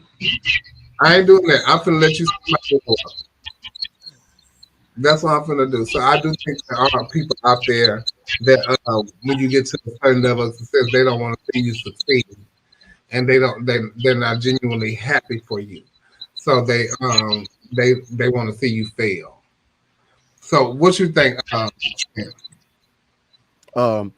Deep down in some woods, there is a single wide trailer. It's very clean on the inside. And there's this big old woman that stays in there. And people thought, is that a man? Is that a woman? What is that? Is that Bigfoot? Who is that? It's Miss Netta. People didn't even think that Miss Netta would get this popular. So she has, rose up. She took Charles along with her. Now they're going around the world. And now they taste testing. They doing shows. They singing their hit song. Charles, your lunch is ready. And she's like set up on a pedestal for the world to see. And see all the other retarded people that's, well, I can't say retarded, but slow people that's in her trailer park said, damn, this bitch thinks she all that. We all go burn that whole house down. Just stuff like that. So you got, people do. They'll build you up. They'll come see you just to wait on your downfall. But it's okay. No, but all bullshit aside, it's okay to have those type of people in the world because those people exist. But you can't give way to those people because life is filled with a bunch of peaks and valleys. You're going to have some highs. You're going to have some lows.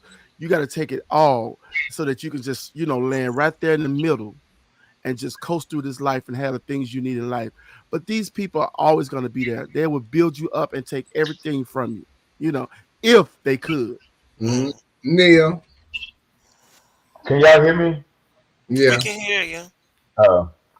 I think people will build you up until your competition. And then once your competition, and then it's like, you can be, I want you to be as good as me. Not, maybe I want you to be as good as me, but definitely not better than me. Not better. That's so true. So, I think that's just like a human fault in most people. Like, yeah, I will support you and I want you to ride and I want to help you get to where you want to go. But once you're trying to go where I'm trying to go, then we got a problem. And that's a shame. Dominique. I mean, I definitely think that that's true, but I think it's important, though, in those moments that you don't become so self-absorbed in those moments that people can take you down.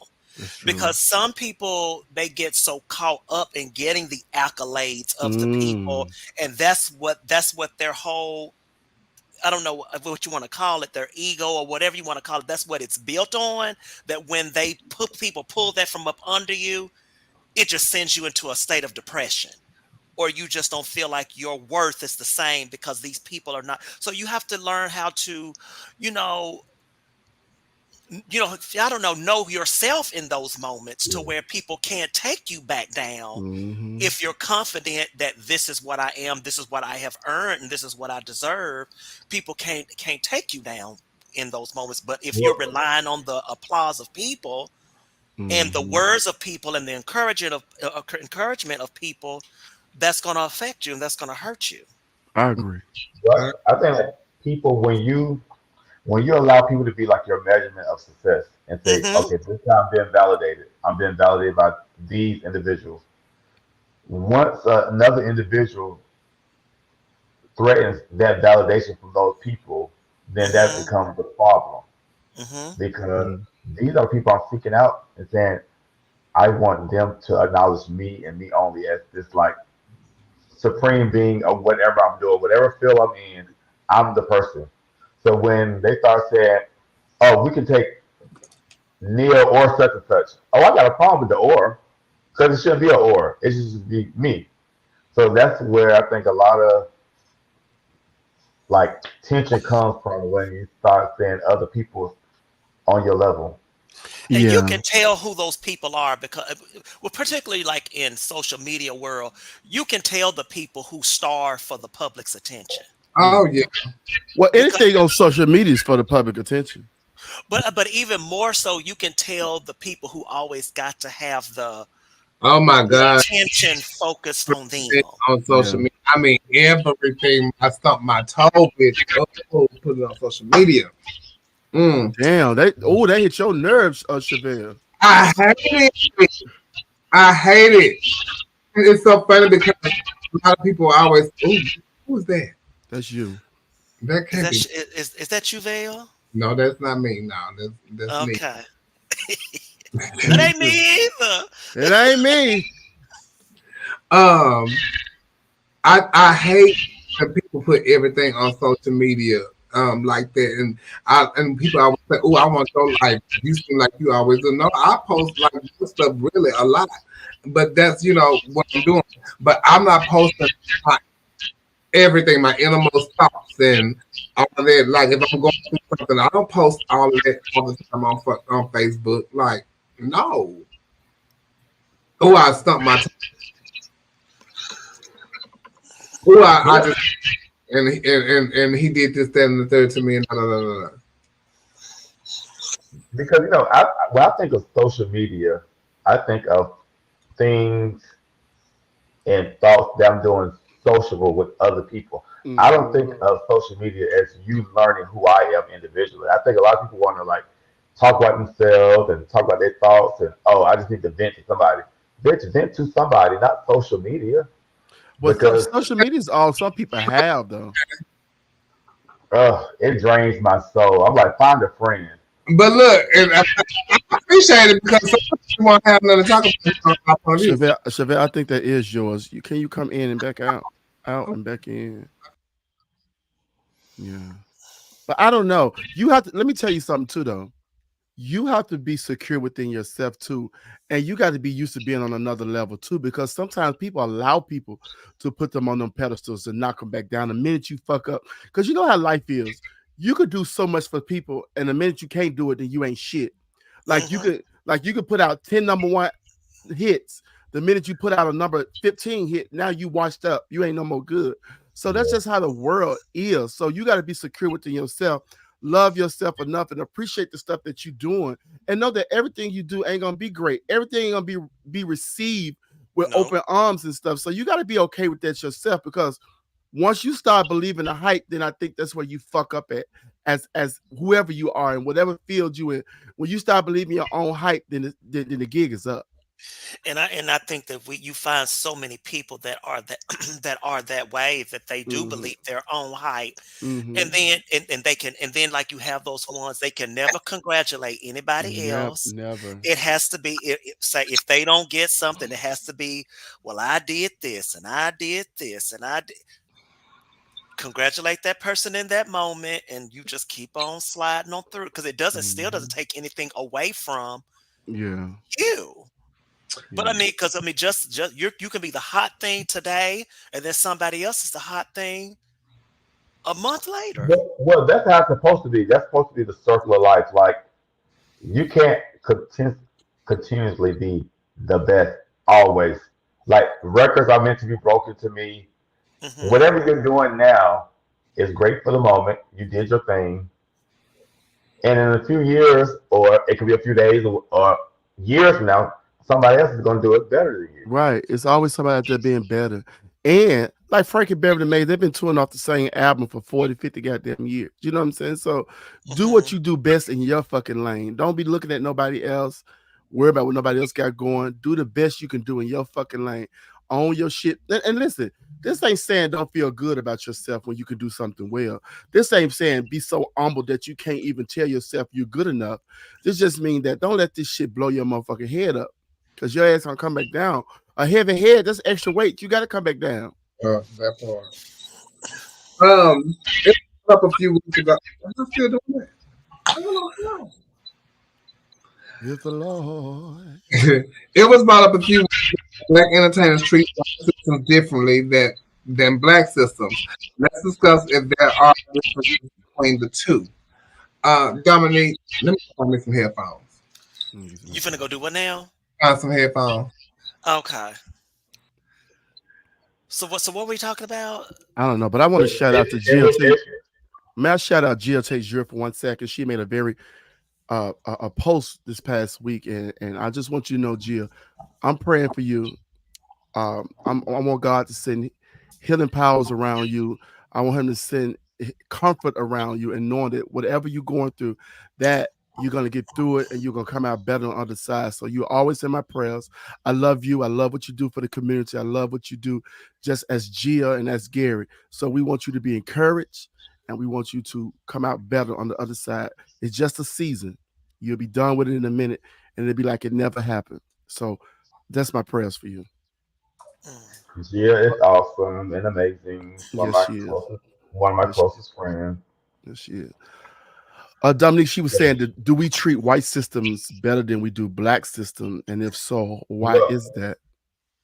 Well, entertainers in particular. Black entertainers treat white systems differently than black systems. As to say that they are better or what? Yes, like let's discuss if there are differences between the two. For example, I don't know. Talk your shit. I don't know if I think that they treat them differently. I think the expectation is differently. I think when black people go to white systems, just in my theory, I think white people, they have to be 10 times better than the white person, the black person, the Hispanic person. They have to be just so much better. Which to the black system might feel like you're giving less to the black system, because it just in society and real work, I feel like black people feel like you have to be so much better than your white counterparts. So when you're competing against your white counterparts, you probably are giving way much more than you might do when you're competing against your black counterparts. But do you think it could be because what the two are looking for is different? Because for some pageants, you can't come and do something alone.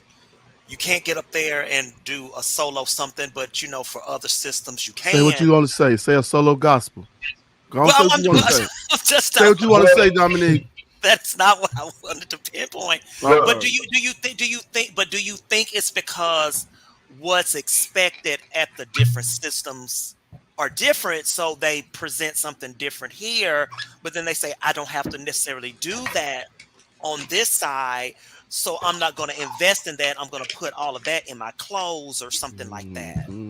I mean, yeah, I understand. I understand why black people feel when you go to things outside of your black race, where you feel you have to be so much better than your counterparts. I understand that theory. That's real life. Let the record show. Can nobody say black the way you said? Go ahead. So but I understand like the catch-22 on the back end, like you feel like, oh, you did this over there and you gave them 12 dances. You come up here with you and 3 dances and think it's gonna be the same thing. It's a catch-22. Like I truly understand both sides of the argument. And that'd be my argument. Well, that would be my argument, and I would say that too, because it has been said to me through third party allegedly that why I didn't do this when I would go to the pageant and I would do X, Y, and Z. But what a person don't realize, if you follow my career, when I first started, I didn't start with no dancers. I started by myself. I started by myself, and then I incorporated dancers into my talent. So and that's when I won. And so I felt like I could still go to other pageants and do things by myself, but they don't see it like that. They saw it as me putting my all. But child, the most dancers I done had probably was four to six to eight, six dancers. So but I still think I can hold my own. But it was still said that but I didn't do that. But then nobody else either, except for the person that won. And the thing about it is, as it pertains to Black system, we're only servicing one community. Like as it opposed to the other systems, everybody is there. It's the Blacks, the whites, Latinos, Mexicans, everybody you can think of is there.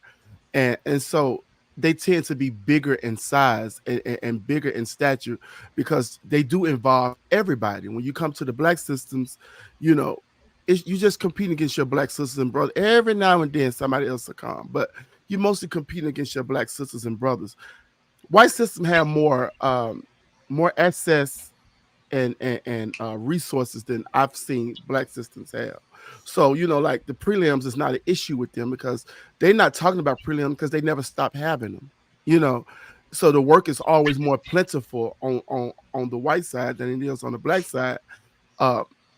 So the system seems to be bigger for some people. So when they go over there, you're not just running against the same Black girls you've been running against for years. You run against bitches who come out there with 900 dancers doing a Spanish number, getting thrown up and down, and then you go against some other girl who's doing Patsy Cline. You got some bitch who look just like Dolly Parton. You got some bitch, it's more competition over there because now you got to figure out. So Miss Thing coming over here and doing Beverly Crawford, right? Teresa Griffin, and Bobby Jones and all the rest of them. You know what I'm saying? Yeah. So, and then those pages. Well, I'm speaking for me. At the time when I was doing that, those pageants had preliminaries and work and stuff. All the pageants that I was doing, it was just a one night pageant, and when you win the pageant, that's it. I didn't have to do the national walks and all that kind of stuff that they require you to do now for those contests. I didn't have to do that because you had prelims to do, and like when I won Continental in the late '80s, I had like 25 dancers.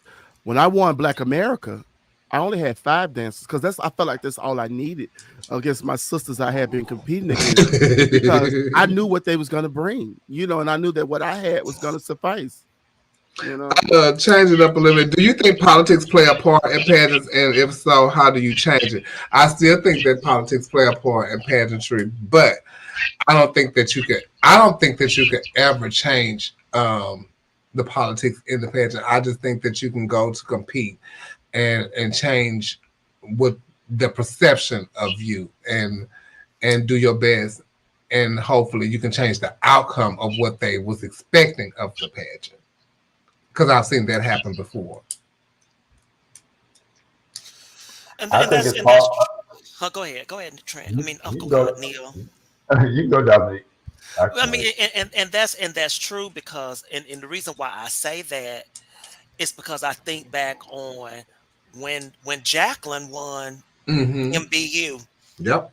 Nobody was expecting Jacqueline to come in there and the people that asked her to come.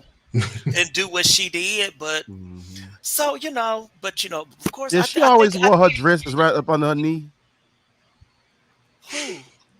Jacqueline Devereaux? Right up under her knee. Her dress is always so short. Jacqueline? What they was giving Trent? He said they were so. Oh, he over there pouring dancing something. With the stars.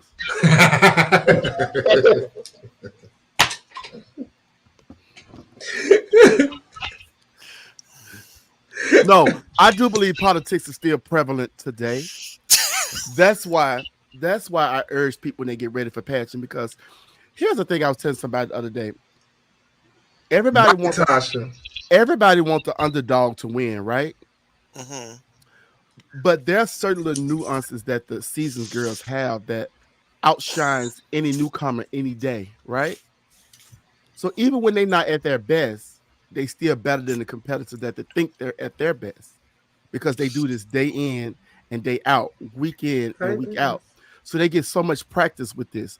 So because there's so much politics in this shit, that's why you have to get ready so goddamn good when you run up on these girls. Even though it's politics, shake that shit up. You know what I'm saying? Bring your good shit. Sequin and shit for gowns and stuff like that, and thinking you turned it. Bitch, get out here. I see people do three as a crowd in sequin dresses. You understand? Go get you some beads, some stones, some sickening hair, some sickening makeup, some, come and attack these bitches if that's what you want. Because you're not gonna beat them talking about, oh, I'm just being clean. No, you're not, bitch. What you being is second runner up. What you being is third runner up. What you being is honorable mention. You got to get ready so hard because you got to get ready for the politics. You got to get ready for the politics. The politics happen in everything you do in life. Your job, who you fuck, who everything you do, politics is involved in. So you have to know how to beat that system. It's a system that beats it. So get ready very hard and whoop these hoes. Don't run up there with that dumb shit. I agree with you. Politics goes, it's definitely pageantry, but it's definitely everything else that you do in life. It's definitely every field that you do. If I like Trent and we work together and somebody say, oh, you want to recommend somebody for a job or something, and I say Trent, it might be three of bitches that got way more experience over Trent, but because me and two of my friends, we have power, we're going to pull Trent over those other bitches. Right, Janae. And so I'm like, politics play a huge factor in it. Even when I got my job, politics played a huge factor. I went to my interview not even worried about anything else because I'm like, oh, I'm about to be the assistant principal.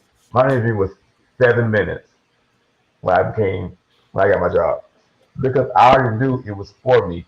But a lot of times politics play for you because you've already done the job prior to applying for the position.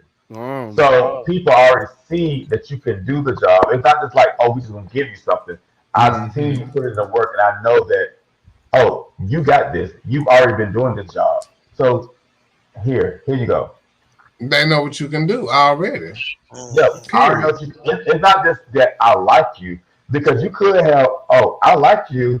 You might be second runner up because we didn't want people just to pack you completely. And have you ever seen when the competition get very heated, like the competition is coming up, but you already know 2 and 3 of the front runners, like, oh bitch, they looking at such and such. I remember going to Continental Plus one day and seeing what's the baby name from Florida who won Continental? Used to work at the Parliament House. Garcelle? You said Continental? I thought you said Continental Plus. I said the little baby. Chantel DeMarco. Y'all, let me tell you something. She was at Continental Plus. Before the year she won, she was at Continental Plus. I remember going to tip somebody, and I just happened to look over to my right, and she was sitting up there, sitting right there in the front row. She looked like $100 million. I said, that right there is going to be the next Miss Continental. You know what I'm saying? And that's what happened.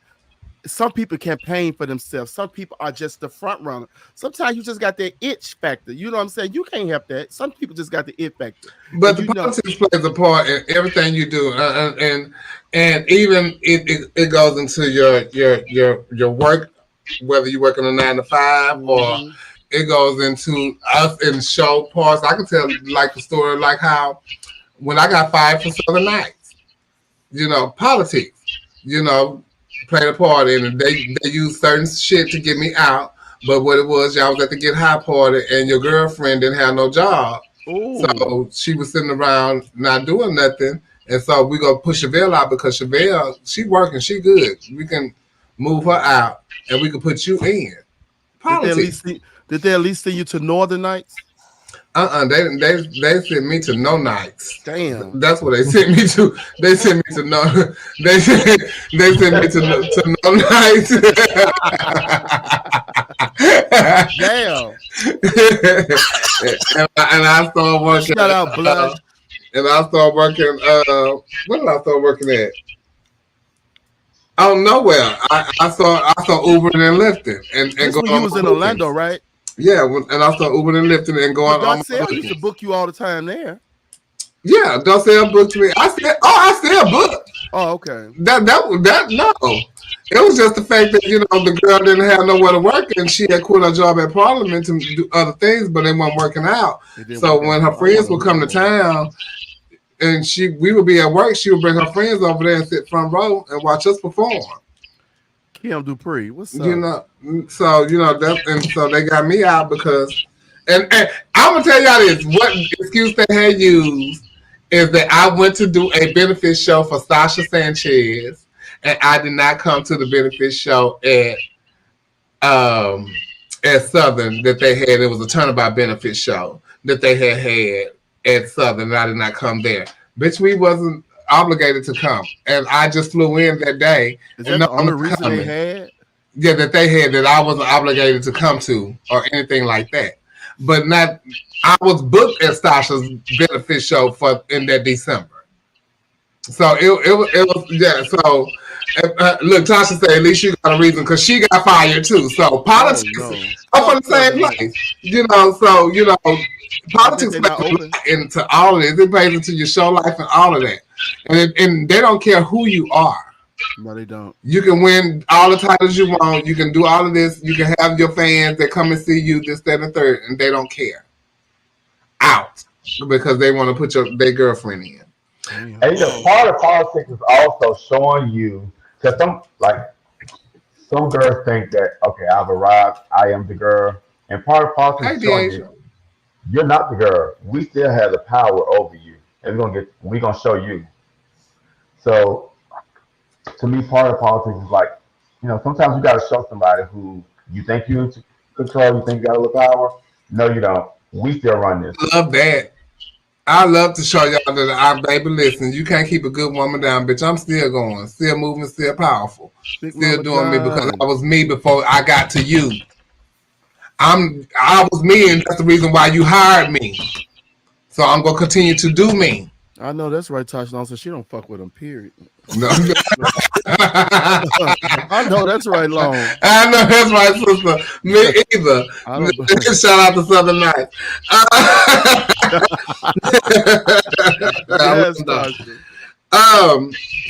Switching up gears a little bit. When do you think you should have a sex talk when you're dating someone new?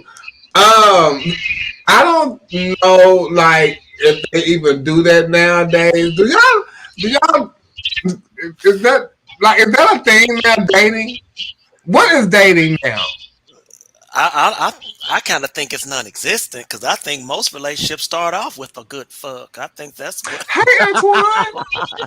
Antoine's still in the house. What's up, Antoine? What's up, I'm not Antoine? really sure if courtship is really a thing. I don't either. Cause sometimes you meet your date on Grindr, Jack, Scrub, what is it, Christian Mingle? Christian Mingle. At a rave. Okay. And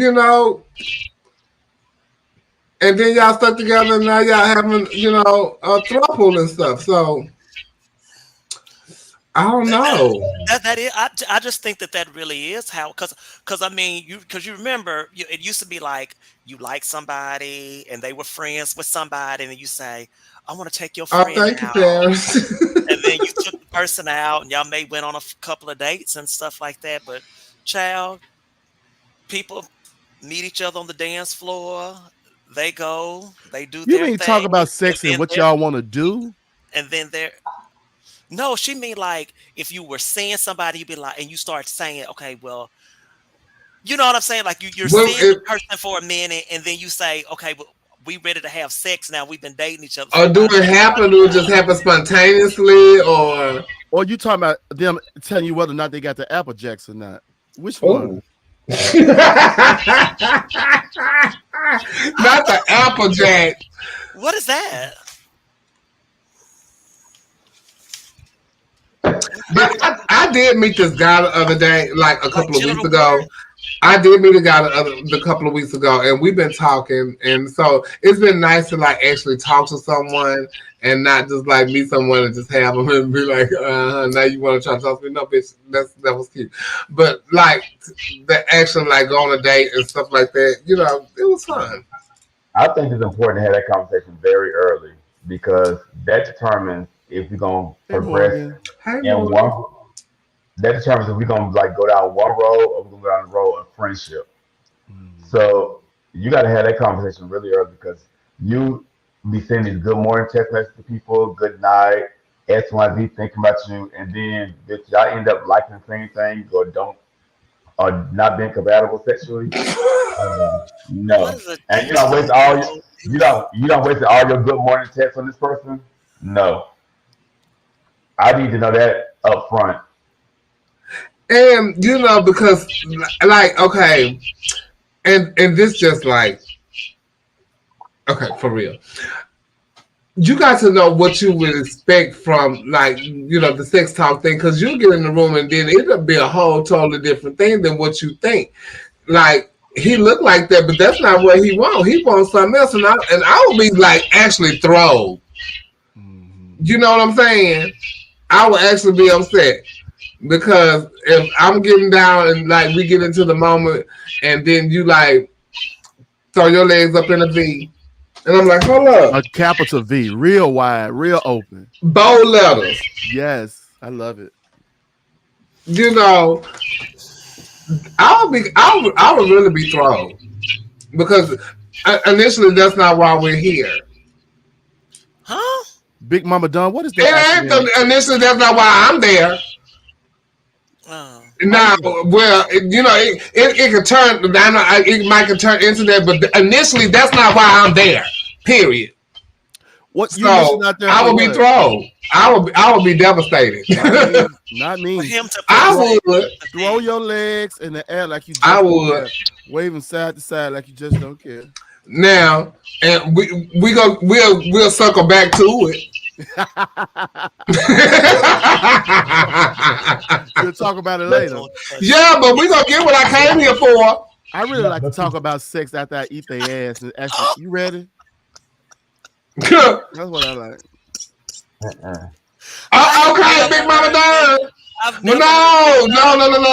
Big Mama, no. No. I want to know what the DTM. I don't like it. It's a don't touch my dick bottom. That's what it is. I can't stand them. Especially if they got a real big one. Now, bitch. Now, and they want you to pretend like it don't exist. I'm jealous of them motherfuckers, them great big old swords. And here I am trying to hump from dear life. And this bitch got something like that. And I'm asking God, now, why you didn't give me that? But see, them the ones that don't even care what you got. They just want to get their judge. Have you ever placed an ad on a dating site, and what was the most recent thing you did? Did you ever think about your safety? Okay, so I'm gonna get mine out the way. I've never placed an ad on a dating site, but I do get on the dating sites. But as far as like a dating site to get paid and stuff like that, I've never done that. But when I was in LA one time. When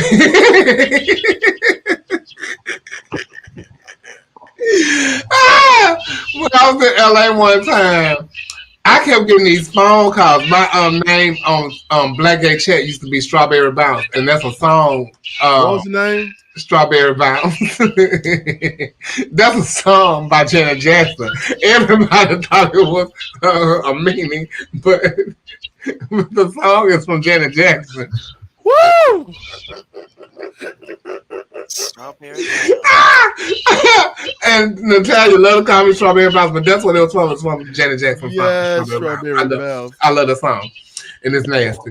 And so I kept getting these phone calls while I'm out and about sightseeing in LA. Hey, Strawberry. And I'm like, what the fuck? So I would hang up. I kept getting them. So I was on the phone with my best friend Ashley, mom, Miss Red, and I said, girl, bitch, I keep getting these calls to my hey Strawberry, hey Strawberry. She's like, girl, because I know you, bitch, you probably down there, you done posted up and you down there fucking for free. So you're not gonna be down there fucking for free. So I posted you an ad. I said, Miss Thing, are you serious? And she's like, yeah. I said, girl, I don't know how to do that. She said, bitch, I'm going to talk you through it. So while we was on the phone, another one came through. So she said, well, girl, take the next one. So I was like, okay. So I took the next one. Bitch went back to the room, got ready for the date, set the date up or whatever. And she talking me through it. And so, bitch, but when he came through the door, he knocked on the door. And I opened up the door, and I got nervous, and I closed the back. And that was it. And so that was my experience as for that. And then the second time, I ain't gonna tell you the rest of it. But the second time was a setup for a friend of mine that lived in Vegas. A guy saw me when I was there the last time I'm in Vegas, and he was a trick. And he told the girl, he was like, well, I want to meet her. And she told me how much it was. And I was like, I ain't never did that before. And so she's like, girl, it's fine. I know him and this and another. I said, but he good for it. I said, okay. So I did it. And he gave me my money. And that was the only time I ever did it. But other than that, I can't do it. I couldn't. I know. I feel safe for doing it for free. Amen. Amen. And my thing is, bitch, I don't want to go to jail. Dominique, I ain't telling you how much I got, but it was my booking fee. Oh, they were charging. So that trip was cute. Oh, they were charging. And then he tried to stay longer, but bitch, I couldn't do it. I couldn't do that. No. But Dominique, have you? I have not. But I wish I could. And I've talked to. She won't mind. I tell it. Shay tried to tell me how to do it. We were somewhere. We were at a prelim or something, and she tried to tell me, "This is what you do. This is how you set it up." And I'll never forget. Shay said, "So," she said, "I guess my question is," she was like, "Are you fully functional?" And I was like, "Oh yeah, of course." And then she's like, "Oh, bitch," she said, "You could make some money, bitch." She was, but I just, because my thought was like you. What if I am the bitch that end up getting locked up and in jail? Everybody found out I was taken to jail. Because I was with a girlfriend of mine, and she like took me with her one time to go turn the street. She went there, bitch. I'm sitting in the car. Why the bitch went in and bitch he didn't come? And I'm in the car. They came back and then swooped in on their ass and swooped her right up out of there. And she's supposed to be taking me to go. She's supposed to run in there and do her judge, come out and take me to the airport.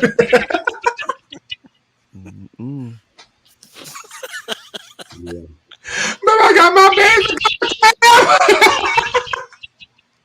Yeah, ain't a net on your feet.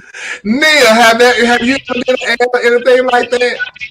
Never. But like when I go to I've never been to Brazil or one of these places, but I do plan on taking $20, $30 to pay for somebody. But I've never did the ad thing or anything like that. But when I go to Brazil, or I think they say they do in the Dominican Republic where they pay for people, I might take $10, $15 over there to do that. Trent, you? No, I never put an ad up. But it's the same as what going on BG back in the day. I used to wear BGC and Adam out. I found all the apples that the forbidden fruit on that motherfucker. I was the king of that shit. And I used to have so many boys coming to the house. My mama told me one time, she lived with me, she said, "I don't feel safe in here. You got all these men coming in and out this house." I said, "Oh girl, you from the streets. You be at the smoking that crack in the streets and empty house. You fine." You fine. Ain't nobody gonna do nothing to you. But no, honey, I charge for makeup, not sex. Okay, thank you. If you know someone despises or hates you, but they don't know you, how would you behave when you're around them? I wouldn't give a damn. And I'll be just like myself, and I'll probably be a little extra just to piss them off. Oh, I'm definitely gonna be extra. If I know somebody don't like me, and probably speaking everything. My purpose is to, first off, I'm never gonna go in the room and feel uncomfortable. I'm just not that person. I'm not gonna be uncomfortable. I'm gonna make you uncomfortable before I'm uncomfortable. So if I know that you don't like me, oh, I'm gonna float around the room like a whole bumblebee.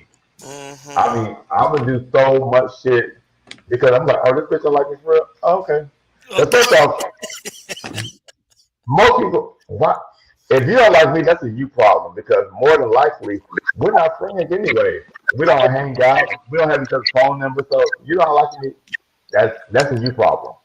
I But if don't even I give know a that you don't like me, oh, I'm gonna float around that room and give it to you severely. Like I'm gonna be like Mr. Geniality in that room. I want to get Trent.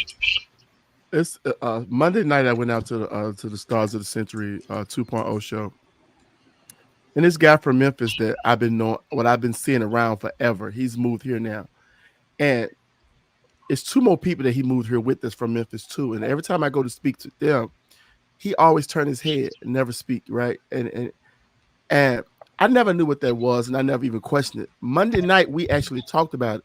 He said, yeah, we were standing around talking. He said, because Trent don't like me. I said, wait, what you say? Is that the guy you talked to at the bar? Yes. The Yes. So I skimmed over the comment, right? I was like, you know how you think about it? He said, I didn't like him. I said, did you say I don't like you? He said, because honestly, I don't know nobody I don't like. Like I don't hold grudges with people. I don't carry them in my soul like that. You know what I'm saying? So he said, yeah. He said, you never speak to me. I said, that's because I didn't even know I could speak to you. I said, because every time I come around the other two people I know from Memphis, you always walk off or you always turn your head. He said, oh, they were trying to make me feel like it was because of such and such and such and such.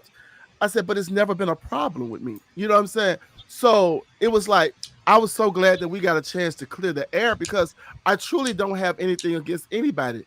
Perception is a motherfucker. It is a motherfucker, and we'll go around and we will hold something in for people and don't even know why and never have even talked to that person before. So I was so glad to have had that conversation because I'm not like that. We're gonna speak from now on. I'm gonna make sure we speak from now on. You know, like it was very interesting. I'm glad I went out that night to even see him, to even bump into him like that because I never had anything against him. And that guy, whoever he is, he watched the show too. He watches the show. Yeah.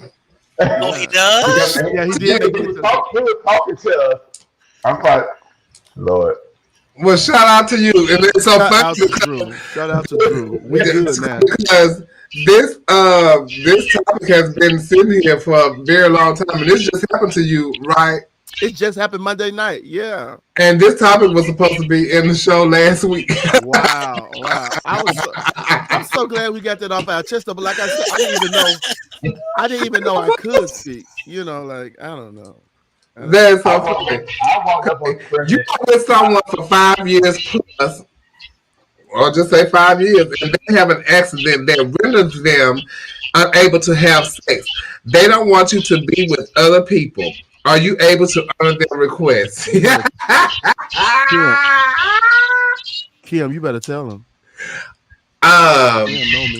Baby, I'm gonna just be honest for real. You can't. No,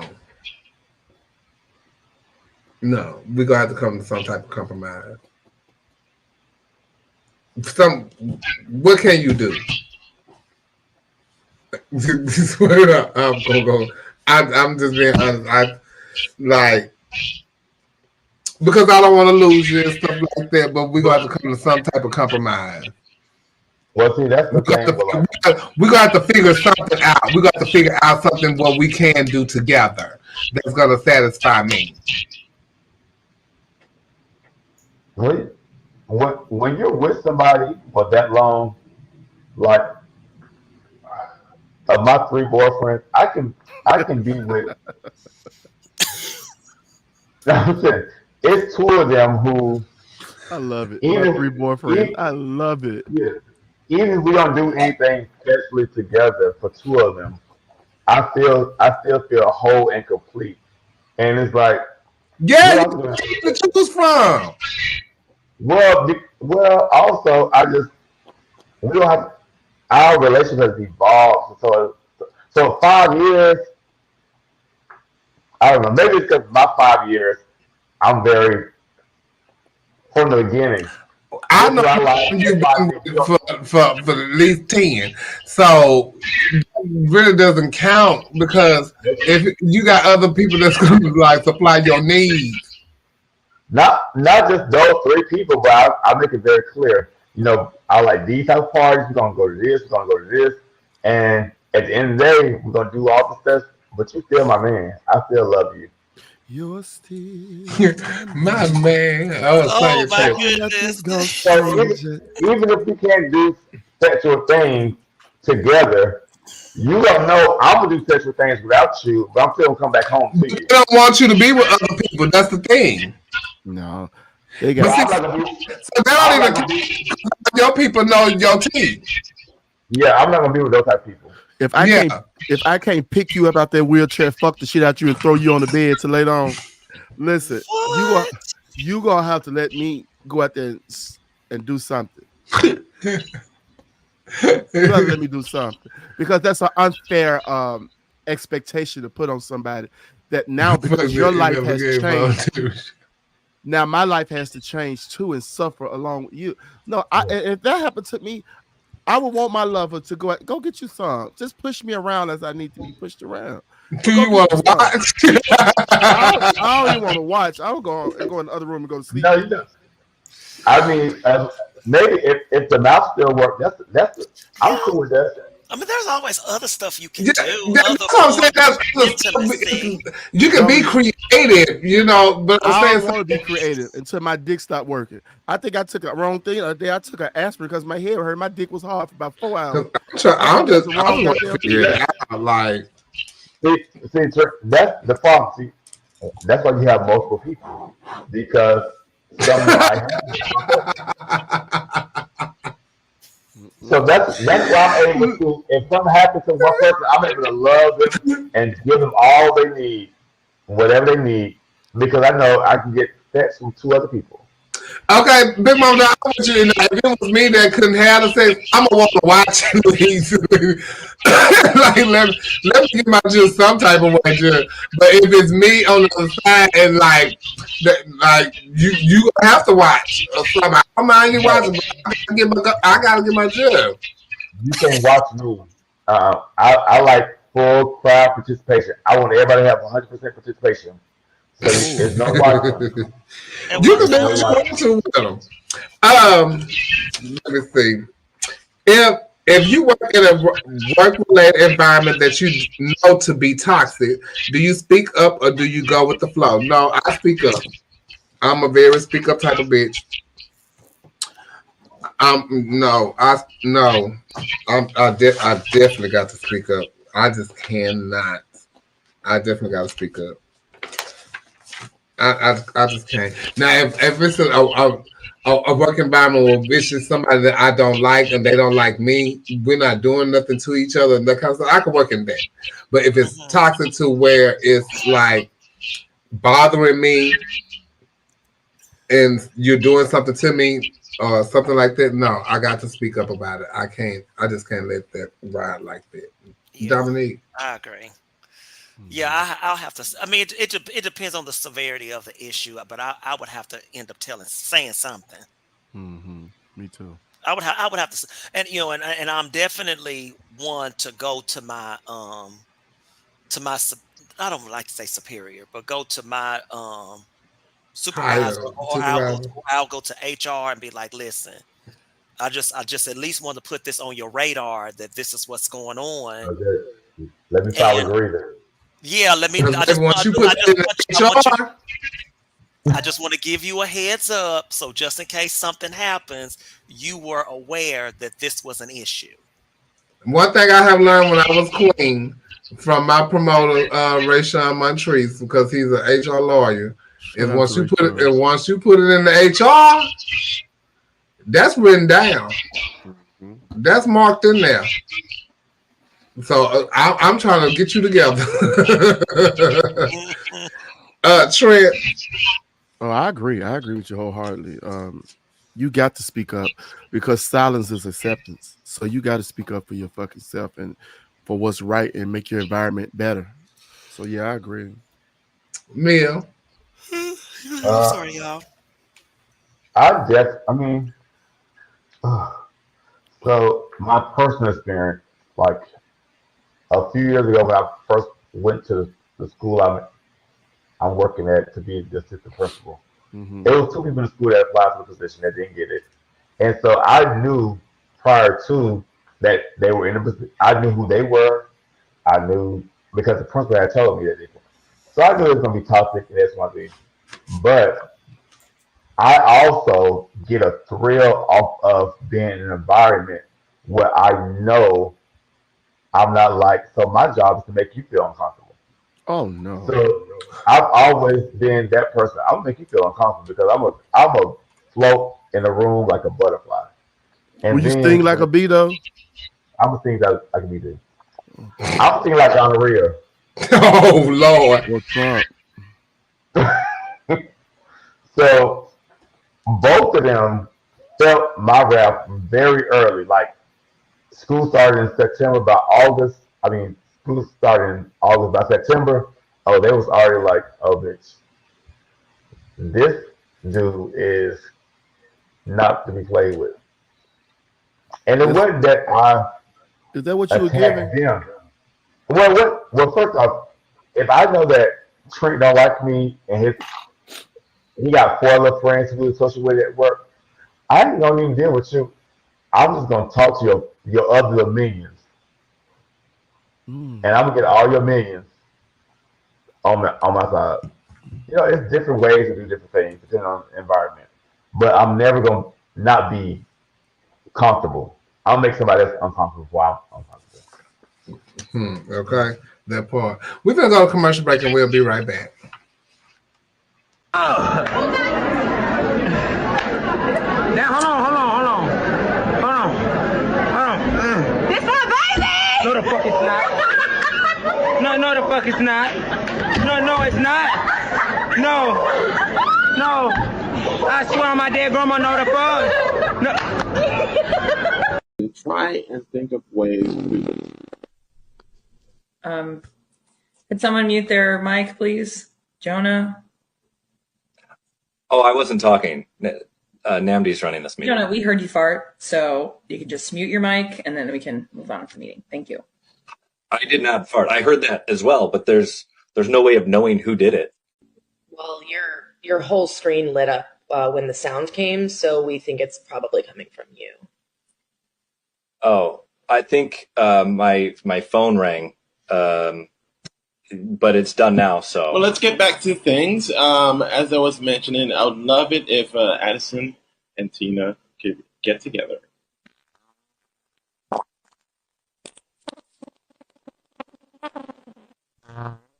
Jonah, are you ill? Are you sick? I didn't do that. Oh no, we definitely. Your eyes glazed over. Yeah, you told. That thing is fully functional. Oh my gosh. Hey, y'all come get this badass baby. She fooled my fur again, my papa ass. Bitch, get off my damn fur. Hell wrong with you. Don't look startled. I told your planner's peanut-headed ass stop touching me.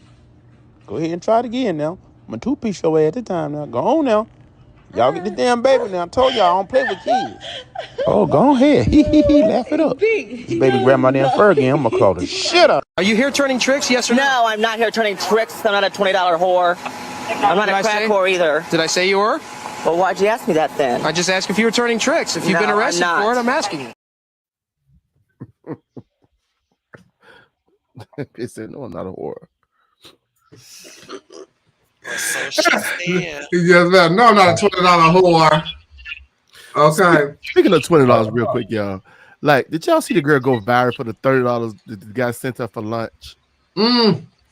Like, I'm so confused with the world now. I am too, because I could have went to Cheesecake Factory on that doing happy hour, and she was at work doing lunch, I'm sure. So, like, girl. Hi, E or Gina? You never had no man. That's crazy as hell to me. Yeah, Ryan doing. Cheesecake Factory is a good meal, $30. If somebody sent me $30 for a meal, oh, that'd be great for me. Okay, thank you. And speaking of sending money, if y'all want to advertise to hear our point of view, please hit me up in my inbox. We will definitely advertise you here. And speaking of advertisement, People's MBU is April 7th in Columbia, South Carolina. Early registration is $80.19. That is $19.80. That's actually 19. Yeah, I guess if that's what you want to do with it. 1980. I'll say 1908. And you get a sportswear. 9108. And but bitch, most important, you get a freaking sportswear on top of your prize package. Y'all be foolish not. So y'all be foolish not to do this this pageant. Registration fee is $80.90. It ends tomorrow, and after that is $150. Advance tickets goes on sale right now. It's at $20. Please contact one of the rulers, Derlin or Dr. Kareem or Terrence, to pay your entry fees or get more information on the pageant, which is April 7th in Columbia, South Carolina. That is People's MBU. They are giving away a sportswear by Julian, and Julian can sew his ass off. Let me tell y'all something. Standard for Black Universe. Yes. Now, Black if somebody want to do some real good makeup, they will book me. And if you want to get painted, if you don't, they used to say if you want to get painted for the gods, if you want to get painted for the devil, you book Neil. You book Neil. Oh no. If you want to get painted for the heavens, you book the surgeon. Okay, that part. Now you pick. Now you pick your vice. You're not available though. Ooh, that part. Ooh, see. He's not available, and I'm not gonna be no second pick either. So I'm not paying nobody but Trey Songz for Black Universe this year. Just Trey Songz. Bitch, I could do that. Just send me the powder. He got skin. We're gonna do all daytime look. We're gonna do. Let me stop playing because Big Mama Don gonna get in my shit. I'm just playing, Big Mama Don. You know what, Trent? You paint a lot of girls. What's your most challenging girl to paint? When you saw that face, you're like, oh, okay, I'm gonna take this money, but you know what, Neil? But you know what, Neil? When somebody book me, I go through all their pictures. I look at their face. I study how they paint themselves. When I have a conversation with them, I don't even know if I'm in the conversation because I'm only staring at their face and their structure to see what can I do differently to make this come out and what to bring out, what to take away. So it'd be like that for me. I don't think, it's going to take me an hour and a half, no matter who the bitch is. I don't care. Because I tell you, that's my Trent paying me, bitch. He said he booked. Trent, who's the most beautiful baby? Every time him and Cam, bitch, can y'all pay me? Ooh, I'm booked.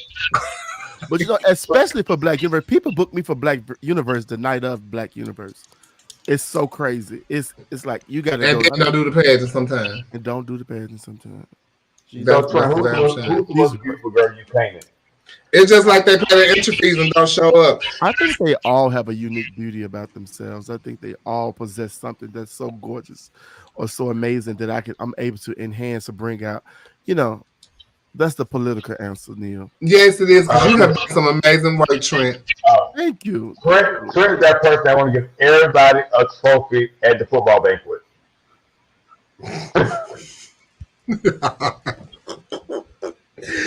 Oh God! Speaking of entry fees and don't show up, King and Queen is December 14th in New Orleans, Louisiana. If y'all want to be a part of the Queen pageant system, please join us December 14th.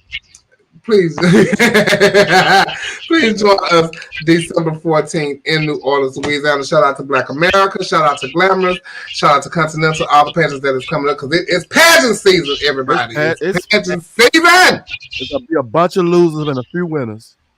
Yes, and a bunch of pissed off people and a bunch of people that we're going to talk about here on our point of view. And we want to congratulate the Peach State winners too. We just had Peach State newcomer, Mr. and Miss and Mr. and Miss Plus. And congratulations. So congratulations to the Peach State dynasty on a great night of pageantry. It was fair. Kim made sure she tabulated the scores really, really well so they won't have them usual outcomes that they have. But Kim, great job, Kim. Shout out to Kim. I really want Peach State to start serving peach cobbler to the people. they need to reach out to Ray Dale and have him make peach cobbler, and everybody that comes into the pageant, they get a peach cobbler. He made banana pudding. He needs to learn how to make peach cobbler. Or y'all need to find somebody. It's peach. Somebody need to get out some damn peach cobbler over there. Shout out to Ray Dale. Ray Dale getting ready for Black America. I can't wait to see this. Is it really? Yes. Yes. So you know, for Black America, good, y'all. Oh, it's gonna be so I only want to see two people win the pageant for the boys. Two people can win. I only want to see one of two people win, either him or Fonzie. I don't want to see them two. Fonzie doing it too? Alphonse is doing it too. Oh, that's gonna be really good. Between my brother and my uncle, I want to see one of them. Who else is doing it for the boys? I don't know. I never heard of them. Yes, we are requesting people. That's how I'm coming. It better be some good crust. Anybody else running that we might know? Girls? Giselle. Shout out to Giselle Barber. She's doing it. She made it very plain and clear that she's coming through to storm the pageant. Athena said she wanted. She said she wanted really bad. Oh, Athena Sinclair from Little Rock. Yes. Najee. I don't know if y'all know Najee. Najee performs on the Monday Night Show. Najee is so beautiful. She's so beautiful. Oh, Marquise Francine is doing it. Marquise, get you a piece. Don't change that sportswear. Keep that sportswear the same. Yeah, see, I love Marquise, my brother, but I didn't know he was doing it. Oh, it's gonna be so. It's gonna be so. I'm good. excited to see. So shout out to them, and a shout out to the Miss Gay Louisiana USA pageant system. I will be in Louisiana, New Orleans, which I am a former. I'm a former of that. If you want to be Miss Gay Louisiana USA newcomer, go to USA newcomer. Or Miss Gay USA Classic. Come and join us in New Orleans, March 24th, which is my birthday. I'm still celebrating my birthday, and I'm going to set the gifts and cash apps all month. All month. Hit that cash app up. Listen. Yes. Hit that cash app up. Please hit that cash up. Chevelle B1 on cash app. When your birthday? March 24th. She was almost a Pisces, but you're an Aries. No, I'm an Aries, baby. I'm 4 days in Aries, baby. Yes, I am. Me and Shaka Khan. Oh, and Donna Ross, yes. Through the fire. We are Aries, and I was going to say what you call, but she's a Pisces. I'm sorry. Cool. Erica Badu, yeah. And Tommy Ross is also an Aries, and so it's Colexis. Oh, you know, ass over. Let that coochie breathe. Baby, and I tell you, when I get to New Orleans, that's exactly going to be my theme song. Y'all be safe out there. Thank y'all for joining us here at Our Point of View. We love y'all so much. And if y'all want to advertise here, please advertise here at Our Point of View. Shout out to People's MBU. Good night, everybody. Good night, y'all. Okay. Get your juice. Thank you, Coco. Ooh, honey. I gotta go. I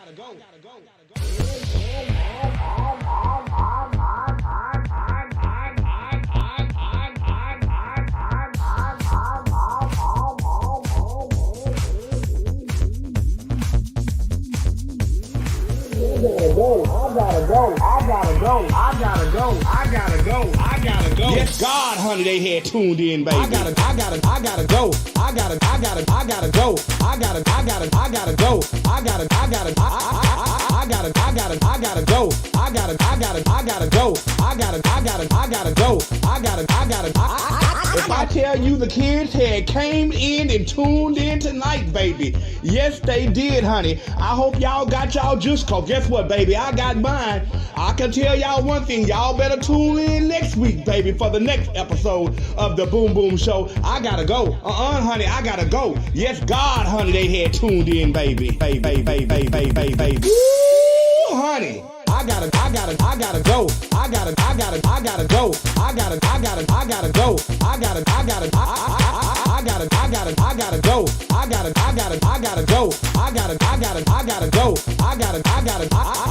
gotta go.